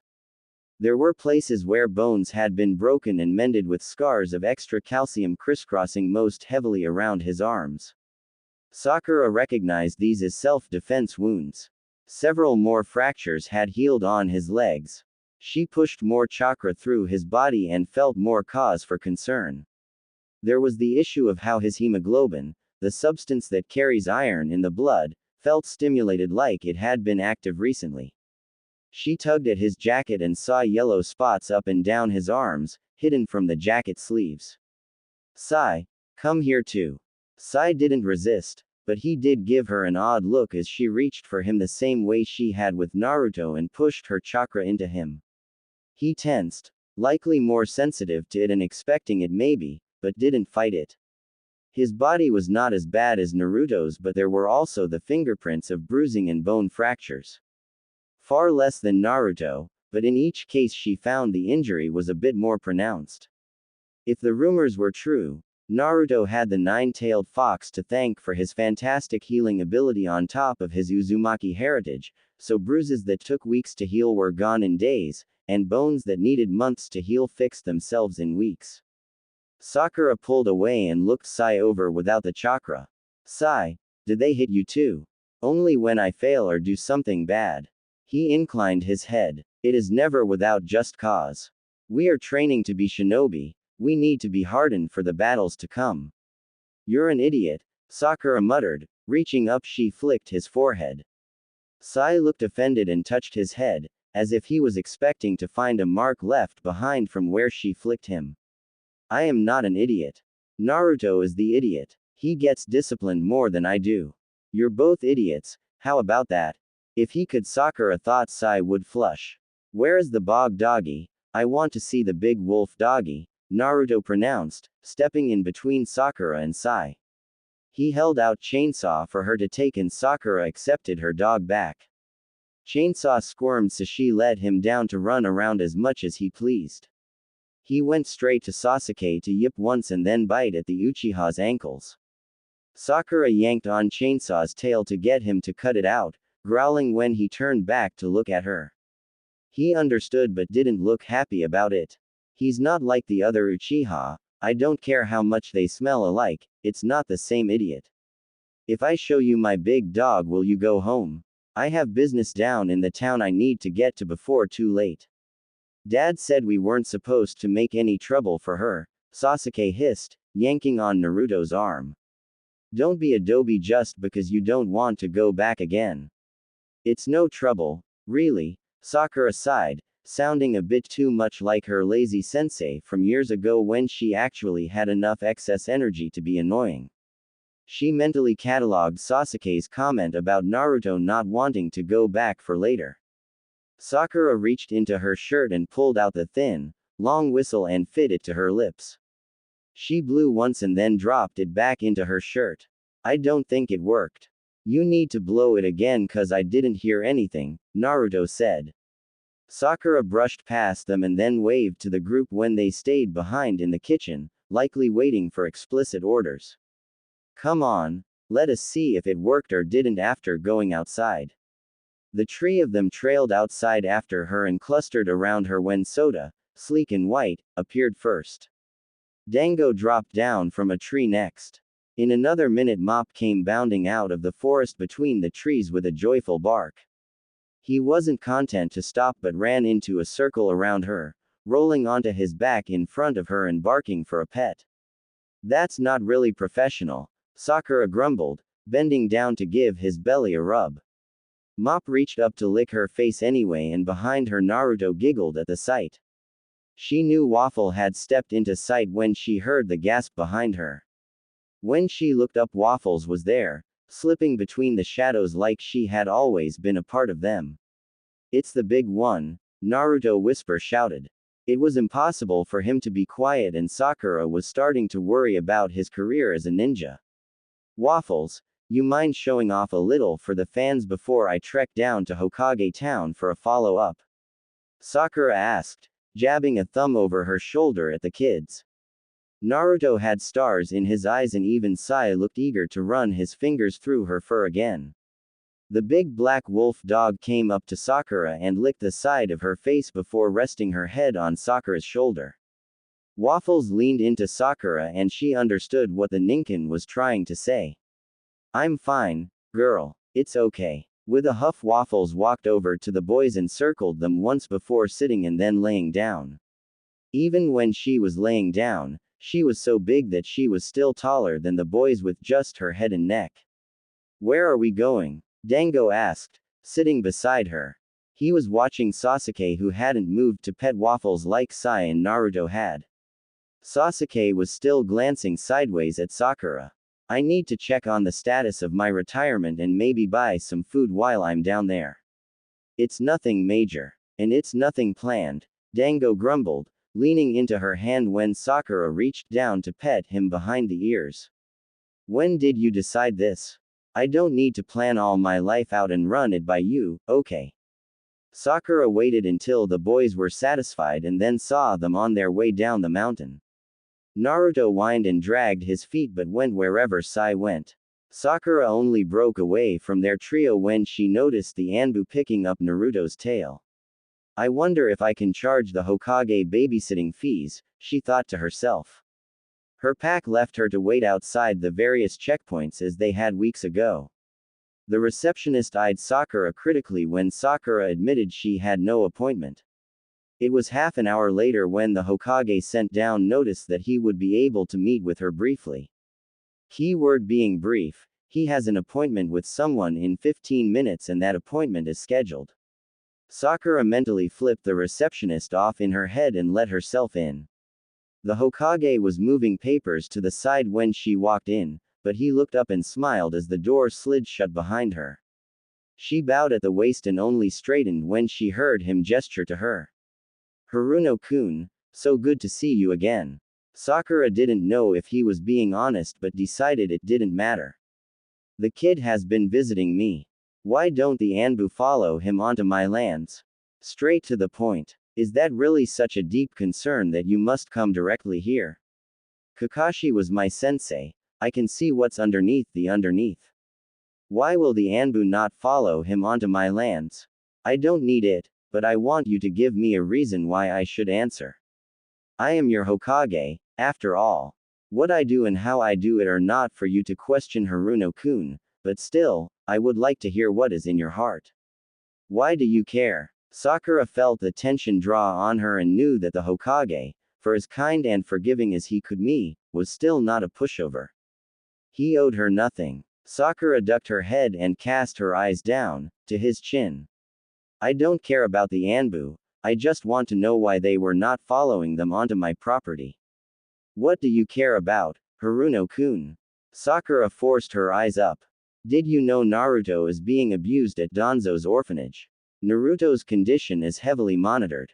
As you know, he can be a wild sort of child and injuries are not uncommon when training to be a shinobi. Even if he looks a bit roughed up, that doesn't exactly mean that. Sai told me to my face that they beat the kids at the orphanage because they're disobedient. Sakura didn't care that she cut him off. Her words came out rushed and tasted hot in her mouth, like she couldn't help but spill them. Sai. She looked up and saw he was smiling. He didn't seem annoyed that she cut him off, only somewhat amused. Sai lives at the orphanage and comes to visit along with Naruto and another child, the Uchiha, as I'm sure you know. Sai explained to me where their bruises were coming from, but there was also evidence of self-defense injuries that date much older. Naruto hasn't been at Danzo's orphanage that long. If you are talking about years ago, then the matter is one to take up with the previous caretakers. Sakura heaved a breath and felt it rush over her teeth. Hokage-sama, do you know that the kids are being abused, or do you really not think that's possible? And what would you have me do if that was all true?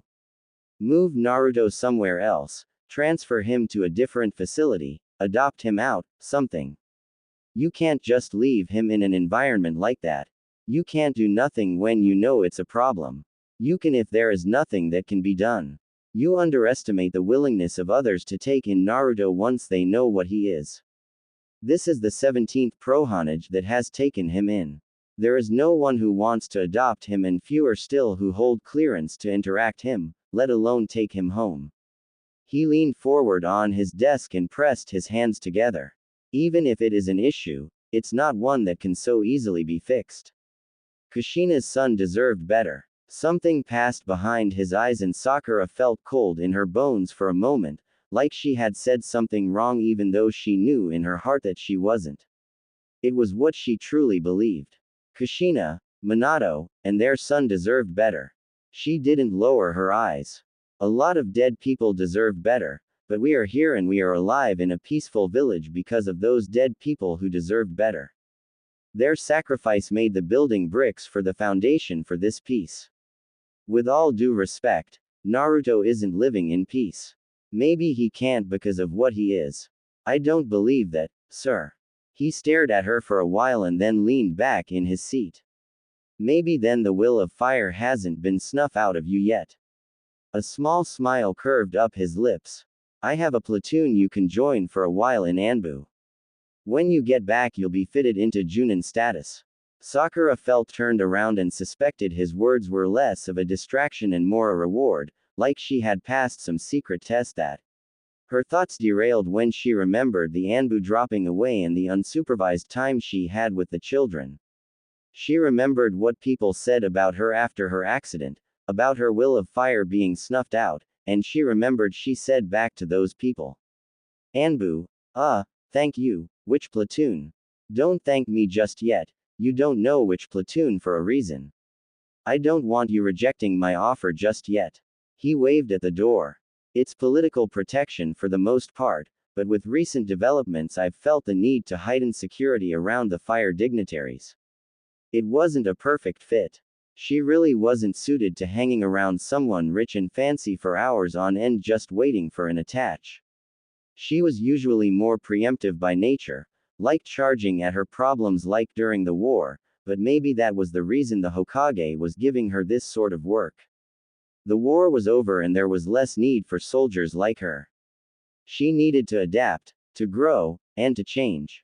That it sounds like it will be a long-term mission if it is contingent on dignitaries working political matters out among themselves, she said. The kids. The Hokage laughed loudly at that, real tears coming to his eyes. He wiped them away with the palms of his hands then regarded her again. Oh, that is true indeed.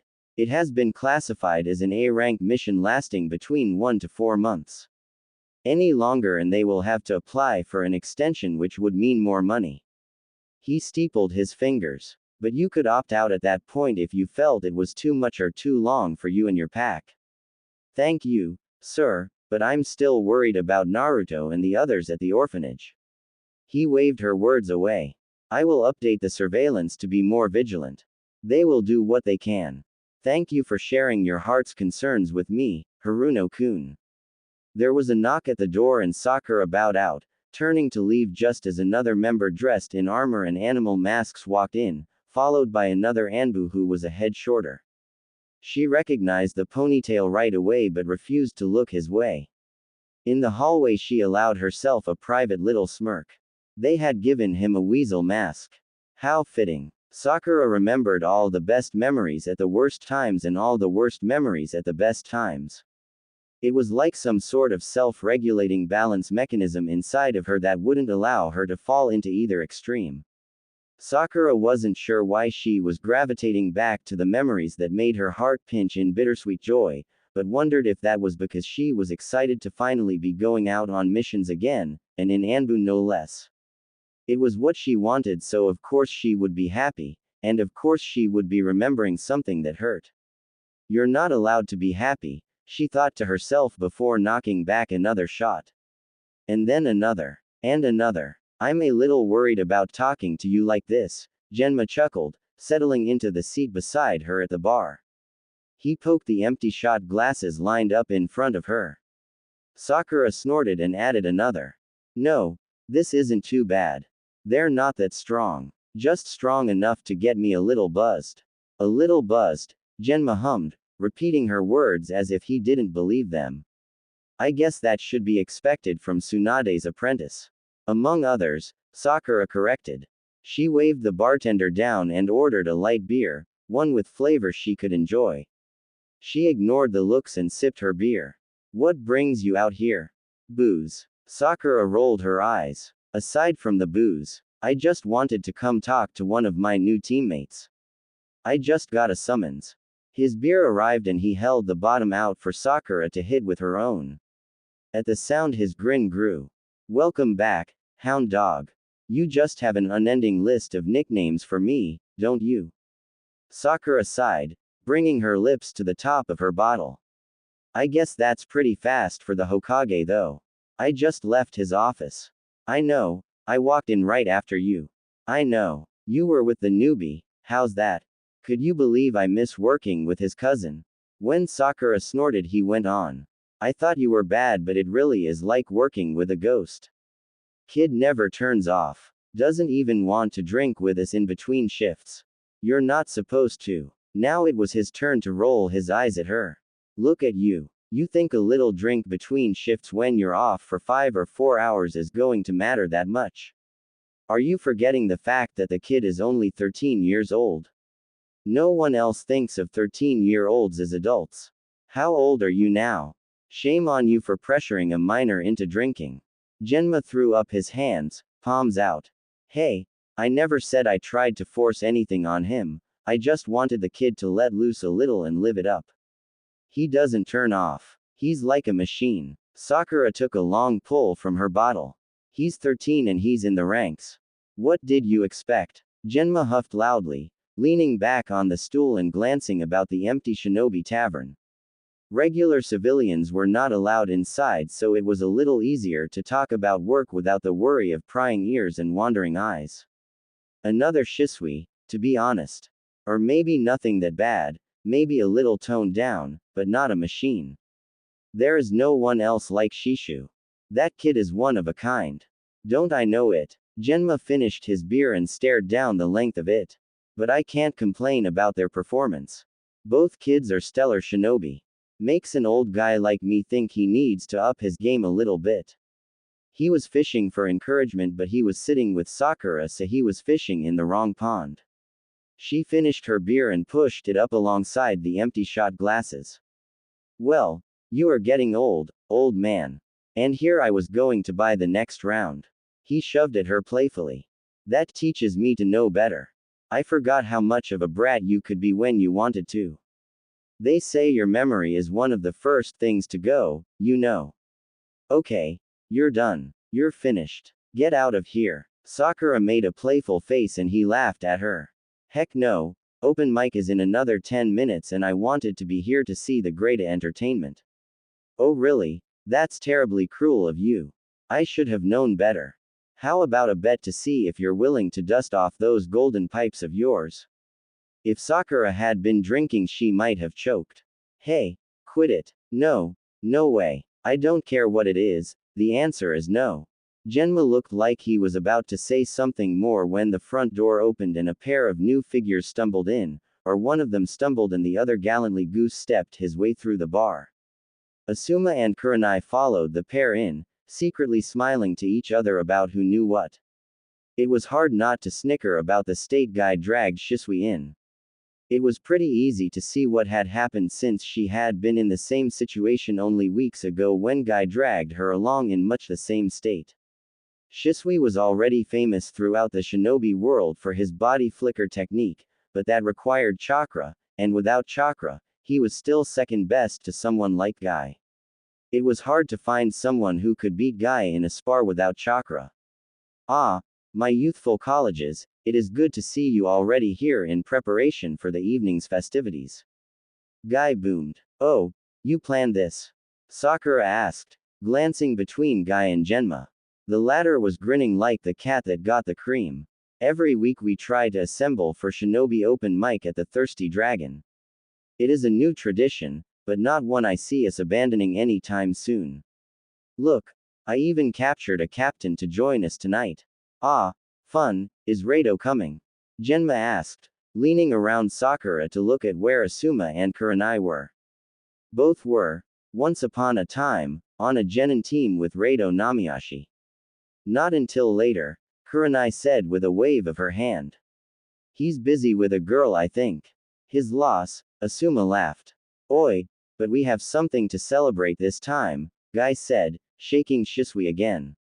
Sakura noticed the Uchiha was flushed pink in the face and had refused to meet her eyes once. Look at the newest captain. Ah, that's right, you did mention something like that, Genma teased. I guess that's the reason they kicked you off my platoon. I hear someone needs you to deal with those nasty Kiri Nin who keep towing the border like bastards. Sakura eyed the seal Genma had laid down on the bar and breathed a sigh of relief. Even if it was a shinobi bar, they really shouldn't be talking about their missions so freely. I don't know anything about that, Shisui huffed, shaking himself free from Guy's hold. I just know I got moved off your stupid team finally. Oi, your cousin is on my team, you can't call it stupid. It's stupid because your face is there. Genma reached for Sakura and grabbed her by the shoulders, dragging her out in front of him. Oh, yeah, well if my team s so much then how come Sakura got placed with me and your stupid robot cousin? Shisui's face started to crumble, his eyes went wide and his mouth hung open, adding fuel to Genma's budding delight. Sakura shook her shoulders and then elbowed Genma in the stomach, making him cough and bend over. I'm obviously being reassigned to balance out how much it already s without me, duh. Don't tease so much. Not fair. Shisui still whined, looking between Guy and Sakura. How come it's only after I get my own team and Itachi gets to stay? Lucky Brat doesn't even get it. What a waste. Behind Guy, Asuma and Kurenai shared a look between them that ended in sly smiles. It wasn't really a secret how some people felt about others, and Shisui was just one of those characters that was so outgoing and boisterous it was impossible for him to keep it to himself once he developed a crush on someone. It had been pretty much a part of his character up until when Sakura retired. She didn't know why. You're getting your own team, Captain, so there's really no room for complaint. I feel like I need to work a lot harder at this rate. Shisui's eyes lit up and he stepped closer to Sakura. Maybe I could recommend. Someone came behind and kicked at the soft spot behind Shisui's knees and he folded like a lawn chair on a strangled cry. Anko stood over him, arms crossed over her chest and grin as wicked as ever. Oh sorry, I didn't see you there. I was here for the booze at the bar and you just looked like a stepping stool.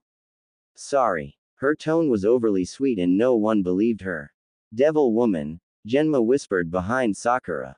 Asuma pat Guy on the shoulder and then pointed to a table nearby. Let's pull up seats and order some drinks first. Genma signaled for 2 more beers on him and then slid down the bar. He offered one to Sakura but it was Anko who moved in to take the beer. Ah, so sweet, you shouldn't have. Thanks, honey. With a laugh she joined the group at the table, leaving the trio at the bar. How long have you been here already? Shisui asked, eyeing the neat little row of shot glasses in front of Sakura. A half hour, not much longer than that. Sakura waved the bartender and tapped the bar for her bill. But I should get going soon. His shoulders slumped. You're leaving, but I just got here. I didn't know you would be here otherwise I wouldn't have tried to fight Guy on it.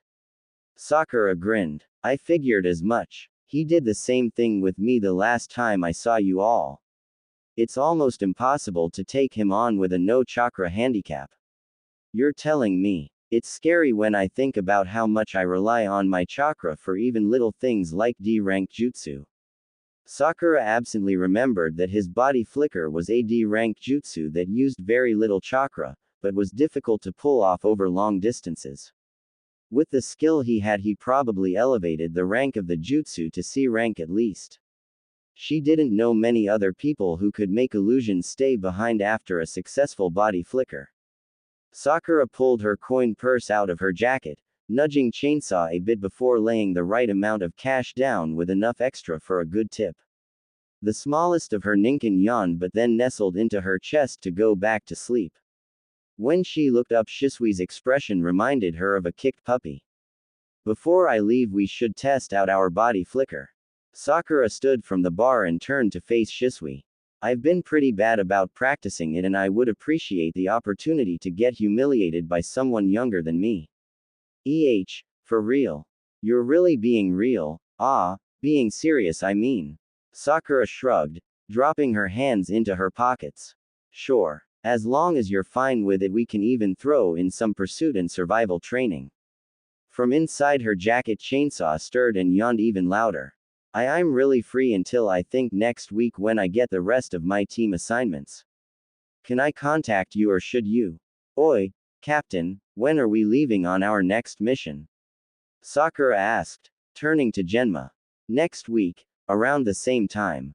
We're due to get a few more teams back in the village, so Hokage will let us out then. You got roughly the same timetable, but watch your tone. I am your superior officer now. Sure, Sakura huffed. She glanced back over at Shisui and scratched Chainsaw inside her jacket. I'll contact you sometime when I'm free, but I got plans tomorrow and I'm not sure what comes after that. Yeah, okay, that sounds cool. Yeah, great. He nervously shifted from one foot to the other, biting his bottom lip even as color bloomed across his face. Sakura really hoped she didn't look as bad when she talked to Iruka. Okay, I'm off. See you. Sakura offered a wave over her shoulder. When she heard the first few notes of Guy singing the Land of Fire's national anthem, it was ridiculous and impressive all at once. Sakura didn't know how long she stood outside the academy, but she knew it was longer than she should have. For whatever reason, after years of war and loss and enemies tearing pieces of her flesh away with their teeth and claws, it was the thin wall that made her freeze. A Kiri swordsman would be easier to face than this, she hissed to herself. She straightened again and rolled the anxiety through her shoulders in an effort to shake it off. It didn't help, but Sakura knew how to live with her fears, so she knocked anyway. Someone called out for her to come in and she frowned, stepping into the staff building that hadn't existed when she was a student. Or maybe it had and she just never noticed it. She had only been in the academy a couple of years. There was a receptionist desk where a tidy woman worked on someone's files and then a hallway that led to several shared offices where teachers could prepare and prep for their classes. Is Iruka-sensei in? Sakura asked in a timid voice. It felt weird to call him a sensei. Are you here for parental demonstrations? The woman asked. She had paused in her work to stare sweetly up at Sakura. I'm here for help with one of his classes, but I'm an old friend, not a parent. Sakura forced out a smile but internally panicked at the same time because she didn't look that old. She was barely 18. Was that how old parents were these days? How old had her parents been when she was born? Oh, well, he mentioned something about asking a few parents to come in for demonstrations, but I hadn't heard anything beyond that. You can go see him if you want. He's with a class now, but I think they're on break right now. He's at Building 1 with the new entrees. Thank you, Sakura murmured, bowing with her eyes down. She found Building 1 easily enough and spotted several groups of kids scattered about outside and inside, lazing against the windows with food falling out of their mouth. She spotted a couple of familiar faces and ducked her head before heading indoors. He was at his desk and startled at her entry. Haruno-kun, Sakura, he greeted in surprise. A second later the smile fit easily across his face and he stood. It's good to see you. You too, Sakura lamely replied. She couldn't help but cast her eyes to the side and scan the room. It seems like your class is on break. Is it okay to talk now? Yeah, I'm actually not supposed to be here when they have their free time, you know how they are about fostering independence. What can I help you with? I heard you were having parents come in to give demonstrations and that sounded like a good enough excuse to see if you still wanted a first aid demonstration or mini lesson. I'm sorry I didn't contact you sooner. Don't worry about it. It's been a busy few first weeks with the kids. I'm still getting used to teaching and I've been asking for all the help I can get in giving these tykes a well-rounded education. There is only so much I can expose them to, but I wonder if I'm wasting my time when they can't even master the most basic of basics. Sakura nodded to his desk where he was looking over papers. They're still doing written assessments. Of course. It's not wartime anymore. We have that luxury. She smiled wryly. Must be nice. His smile was soft, and in a moment she remembered a different time when he smiled at her like that, even though she had been terrible and hadn't deserved it. He had always been soft and kind, and it had taken her years to understand that Iruka was strong too. Maybe he wasn't Anbu skilled or powerful with flashy jutsu, but in spite of everything he was kind. Sakura didn't know how it was possible for him to smile like that and mean it, but she both envied and admired him for that. When are you free for a demonstration? He asked. I'm heading out of the village for a mission and I don't know how long that will take, so I'd like to help out before we leave this weekend. Would that be okay? Could you do a demonstration today? He eagerly asked. Leaning forward a bit, his volume increased. Tea today. Sakura glanced about and noticed none of the students seemed interested in listening to them or watching them. Like after lunch. What would you want me to do? I haven't prepared anything. She didn't mention anything about already knowing 3 of his students, even though that wouldn't change anything and shouldn't. Just something basic and simple. I can make a paper review for them to take after you're done to check for understanding. We have different shinobi come in to talk about their jobs, so if that's all you want to do, it's fine. I don't have any medics for parents this grade. Sakura glanced out across the room and then down at her hands. I guess I could teach them about battle medics or something like that. Is it okay that I'm not an active medic? Technically, I'm only qualified for first aid. He chucked at her worried expression. If they could manage first aid, that would be a miracle. Trust me, to them you'll look like a lead doctor if you can heal a cut. Would some of them be able to try and copy a jutsu? A simple one that only has 3 hand signs. Sakura started to make the hand signs and Iruka watched. I think most kids could follow that, but some of them still struggle with the chakra part of it. What does the jutsu do? It works as a disinfectant wipe. You basically use your chakra to clean a cut or burn from infection if you don't have supplies. It's a good and simple one to try, especially if you have rough playing kids. Iruka snorted. Like Naruto. Sakura swallowed nervously at the memory of his personal history of violence as told through his healed injuries.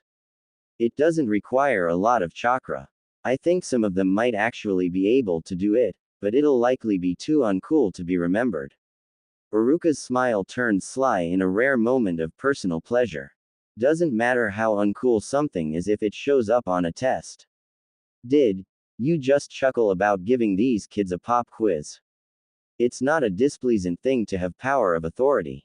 He turned from her and leaned over his desk just as a bell somewhere rang. Sakura jumped, but Iruka looked as if he had expected it all along. Some of the kids started to head back indoors, and when he caught sight of a few stragglers, he cupped his hands around his mouth to yell at them to hurry up. Sakura stepped back and leaned against the wall, one foot propped up and arms crossed in a relaxed pose as she waited for Iruka to finish announcements and afternoon roll. One of the kids was complaining about another one with potato chips, and then that started a chain reaction of child blaming child for petty offenses. Don't lick your classmate's pencil case. He was looking at me funny. I saw him throwing away other people's trash without asking them. You're supposed to ask them, otherwise it's stealing. It's not stealing if it's trash. You're going to be a criminal like that. Sakura listened to it all and decided that Iruka really was a saint for doing what she would never be capable of. Then the kids started dragging their parents into it. A heavy dictionary hit the table with a smack and all the back in the room went straight. The kids set their eyes straight and shut up, waiting for Iruka to speak. He was looking the whole class over with a deep, tugging frown. How disappointing. I had thought you were ready to learn something new and cool from an elite member of the shinobi ranks, but it seems you are more interested in what your daddies think of each other. I've never heard of a ninja who talks like that. Iruka looked back over his shoulder at Sakura. Have you? Sakura saw the boys from earlier notice her presence and reddened. They wouldn't meet her eyes or Iruka's anymore.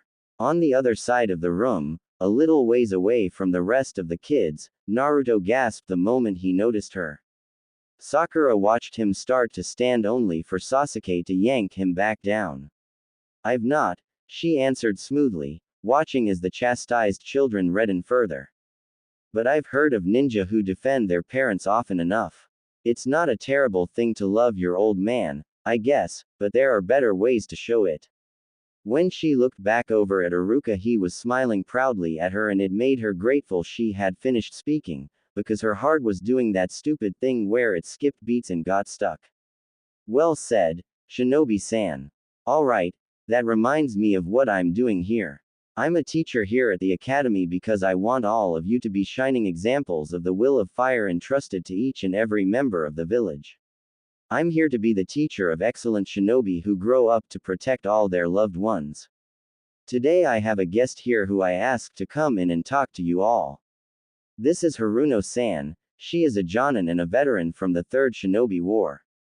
A hand went up right away, but before the boy could be called on he started talking. I know what that is, cause my dad was one too.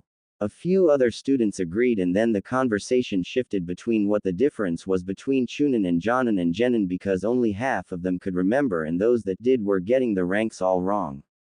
Oi, wait to be called on. I heard someone say something wrong about the rankings. The students instantly shut up, not wanting to be called on. Iruka looked around the room and then smiled at someone in the back. Sasuke-kun, do you want to remind the others of the ranks? Sakura didn't doubt that Sasuke, being an Uchiha, would know the ranks well enough that he would be a natural pick for such a situation, but when he stood his body shook lightly. Sai said something and Sasuke hissed something back before facing Iruka with newfound determination. Flawlessly, he recited the ranks in the correct order with added information. When he sat again, some of the kids started whispering about who their guest was.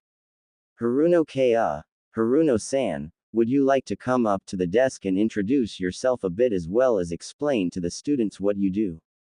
Iruka asked her. Slowly, Sakura nodded and took his spot. My name is Sakura Haruno, and you already know my rank. I do not have a specialization as a shinobi, as I prefer to be well-rounded in every category, but I am best known for my physical strength. I also served as a medic nin during the war because there were so few. One of the things I want to teach you today is a jutsu my master showed me that can help if you are cut or scratched during battle and there is no medic. Several hands went up and Sakura glanced to Iruka, looking for guidance. Should I take some questions first? Iruka smiled at her and nodded. It looks like the students are interested in learning a bit more about you first, Haruno-san. Would you mind answering a few questions? It is one of their favorite things to do. Sakura looked back to the class. Okay. You with the glasses in the third row. The boy stood. I have heard your name before. How? My father speaks to me of these things. He said you were splendid but retired. Are you no longer a retired shinobi? Sakura could see his notebook where the name Shino Aburame was scrawled. No wonder. You are well informed, Shino-kun. You will make a splendid shinobi yourself, one day. You are correct. I was retired for a short while to allow me time to heal from injuries, but I am better now. I am glad to hear that. Why? Because it does not please me to know my father's friends are unwell. Thank you for answering my question, Haruno-sensei. He bowed and took his seat again, unfazed by the murmurs of children voices around him.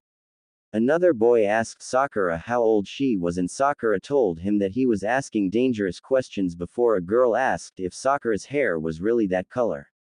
Sakura answered with a clipped, yes, and then took a few more basic questions from the class.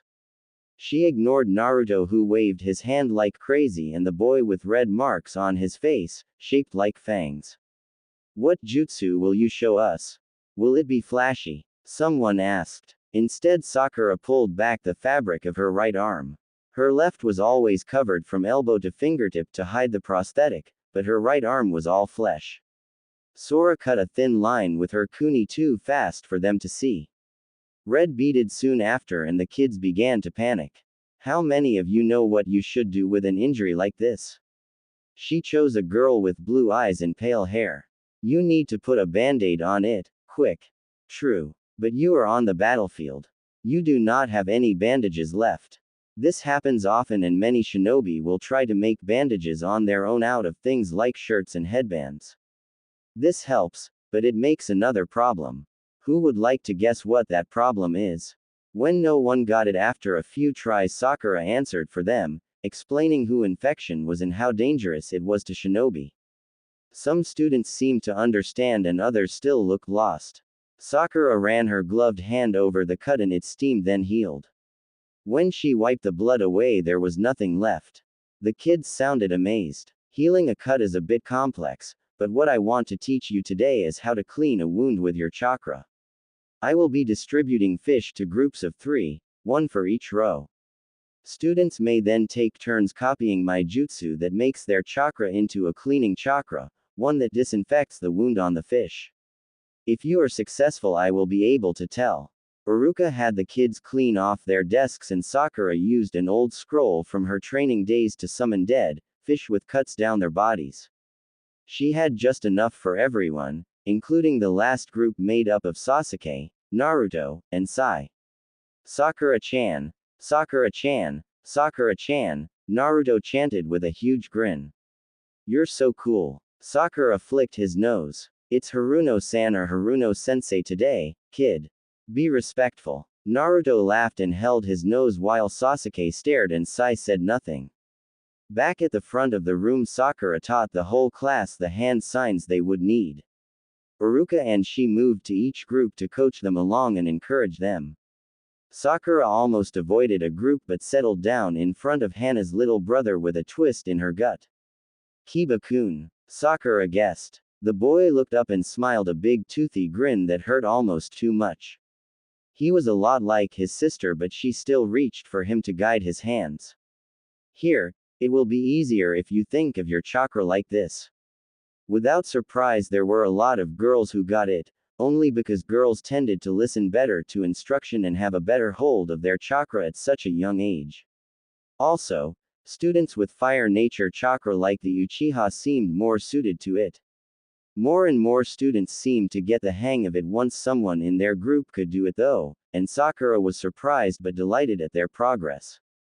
When they called her sensei and thanked her, it almost made her heart do that annoying half-jump thing it did when Uruka smiled at her.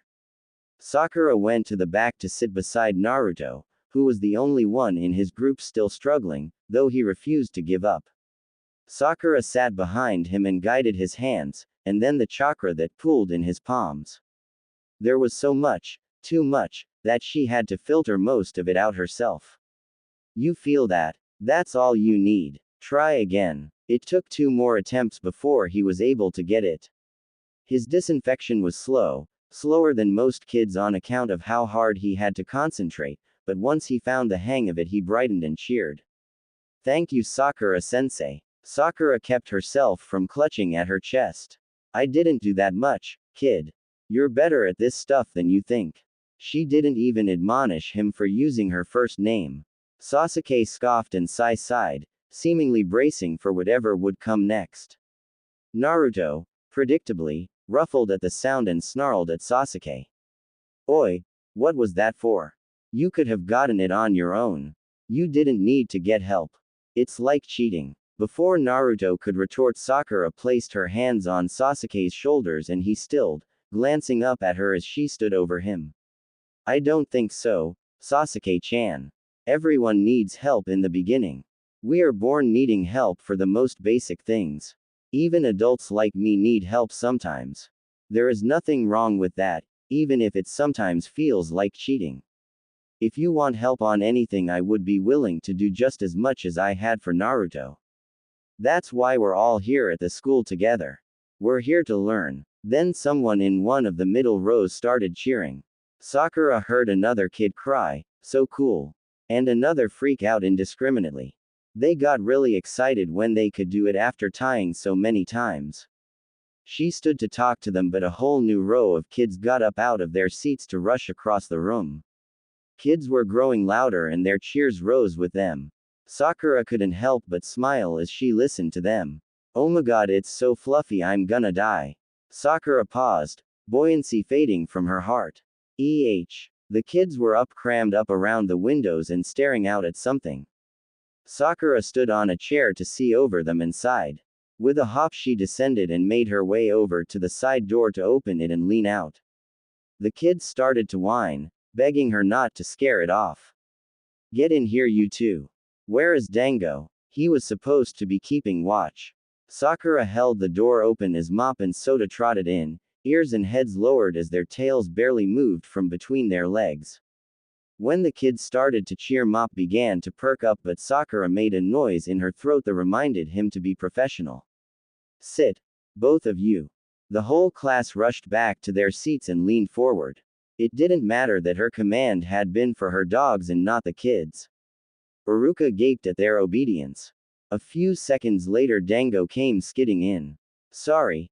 I stepped away for a second and, oh, yes, there are a lot of them. Sorry. He was looking at all the kids and quivered a bit at some of their too eager eyes. Sensei, you have dogs. Someone in the classroom cried. Sakura looked up and saw it was Kiba, eyes brighter and smile wider than ever. Uruka sighed but laughed as Sakura unzipped the front of her jacket and urged the smallest member of her pack awake. Chainsaw yawned cutely and half the class convulsed in delight at the sight. How do you have such cute dogs? The girl who cried out was next to another girl who was just barely being held back by a classmate from jumping over the desk and reaching for the dogs. Uruka looked on, mouth agape. I've never seen them this clued in. It was hard, but Sakura remembered back to when she was that young with her first dogs. She remembered Kakashi's pack, and how she had felt back then, barely contained. It was a rough memory, almost like it wasn't really meant for her anymore, but it was there still. Can we pet them? Someone asked. Dango whined a little, looking up at Sakura in fear.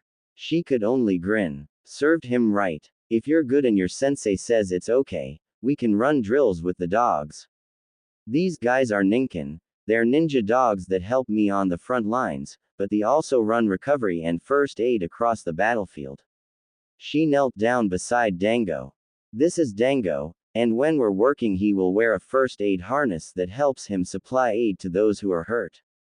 Mop and Comrade waited patiently, tails wagging whenever she glanced their way. She scratched the big white dog behind his ears before addressing the rest of the class.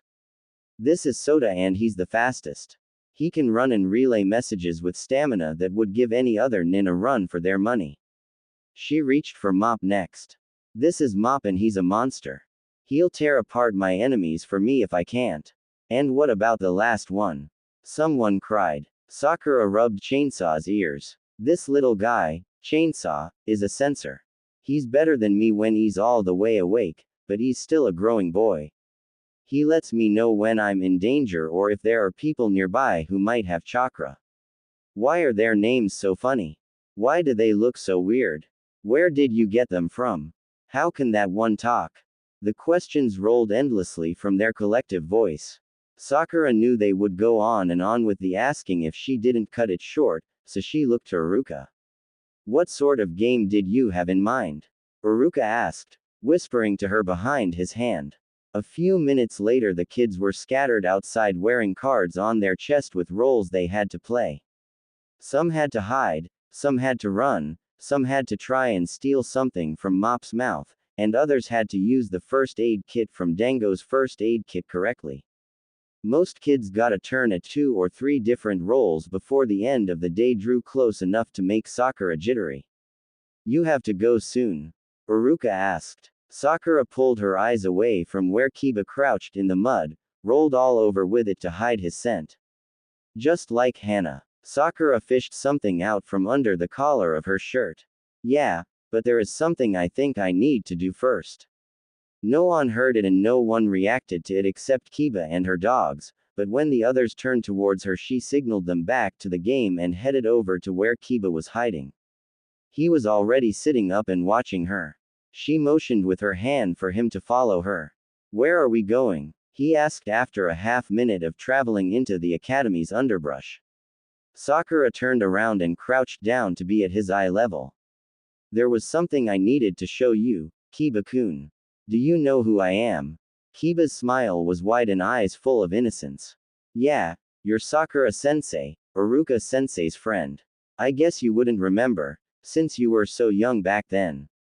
I knew someone in your family very well a while back. Kiba's wide, innocent smile started to fall off his face. Oh, he knew what she was talking about even without her having to say it. You mean Hana Onezen. I'm sorry about what you must be feeling. She and I were teammates and we were very close. She was my best friend and she entrusted me with something precious a few years back. It might be selfish of me to say this, but I wanted to tell you that the gift I was given is doing well. What are you? Kiba's words caught in his throat as the silent shadow passed over his form and something cold made the hairs on his skinny arms stand all up. He couldn't swallow, but he turned like a stiff doll and looked up behind him at the wolf looming there like a patch of midnight sky. Then there was the breath, edging over his teeth. Waffles took a half step and then lowered her face, sniffing at the boy she remembered being a baby. A long time ago she was just a pup in a litter raised among the Inuzuka clan. Before she was a pup passed from Hana's hands to Sakura's, the large wolf dog had slept under the same roof as Kiba, and she hadn't forgotten. With a low whine she leaned in and licked the side of his face, nuzzling there when tears started to stream down. Sakura thought she heard him whisper something but couldn't be sure. This is Waffles, but Hana called her Kokuyo. I had to give my dogs weird names after all, otherwise they'd be too much like Sensei's pack, or Hana's. Hana's pack, Kiba whispered, looking up from the thick black fur of Waffles' body. His eyes were a little red in the corners from trying to hide and hold back the tears. Sakura got the sense that he was feeling or remembering things triggered by scent that she was completely unaware of. Kiba cried a little more and then he thanked her and went back to the fields where he dug his face into the mud to mask the red of his eyes. No one suspected it when they finally found him. Sasuke might have looked at the kid funny, but Sakura thought that was likely because Kiba was a mess and Sasuke was an Uchiha, and Uchiha could be fussy pricks when they wanted to be. Shisui included. She left with a promise to come back if they all did well, maybe for graduation. The kids were over the moon and crying at the thought of saying goodbye to the pack, but Kiba held back, almost like how Sai, Naruto and Sasuke held back. The latter three knew where she lived and where they could find her and her pack, after all. Kiba seemed content for his own reasons. Somehow, Sakura felt lighter after that. When she departed on her mission at the end of the week with Genma's unit, a fraction of the weight in her heart had chipped off and fallen away.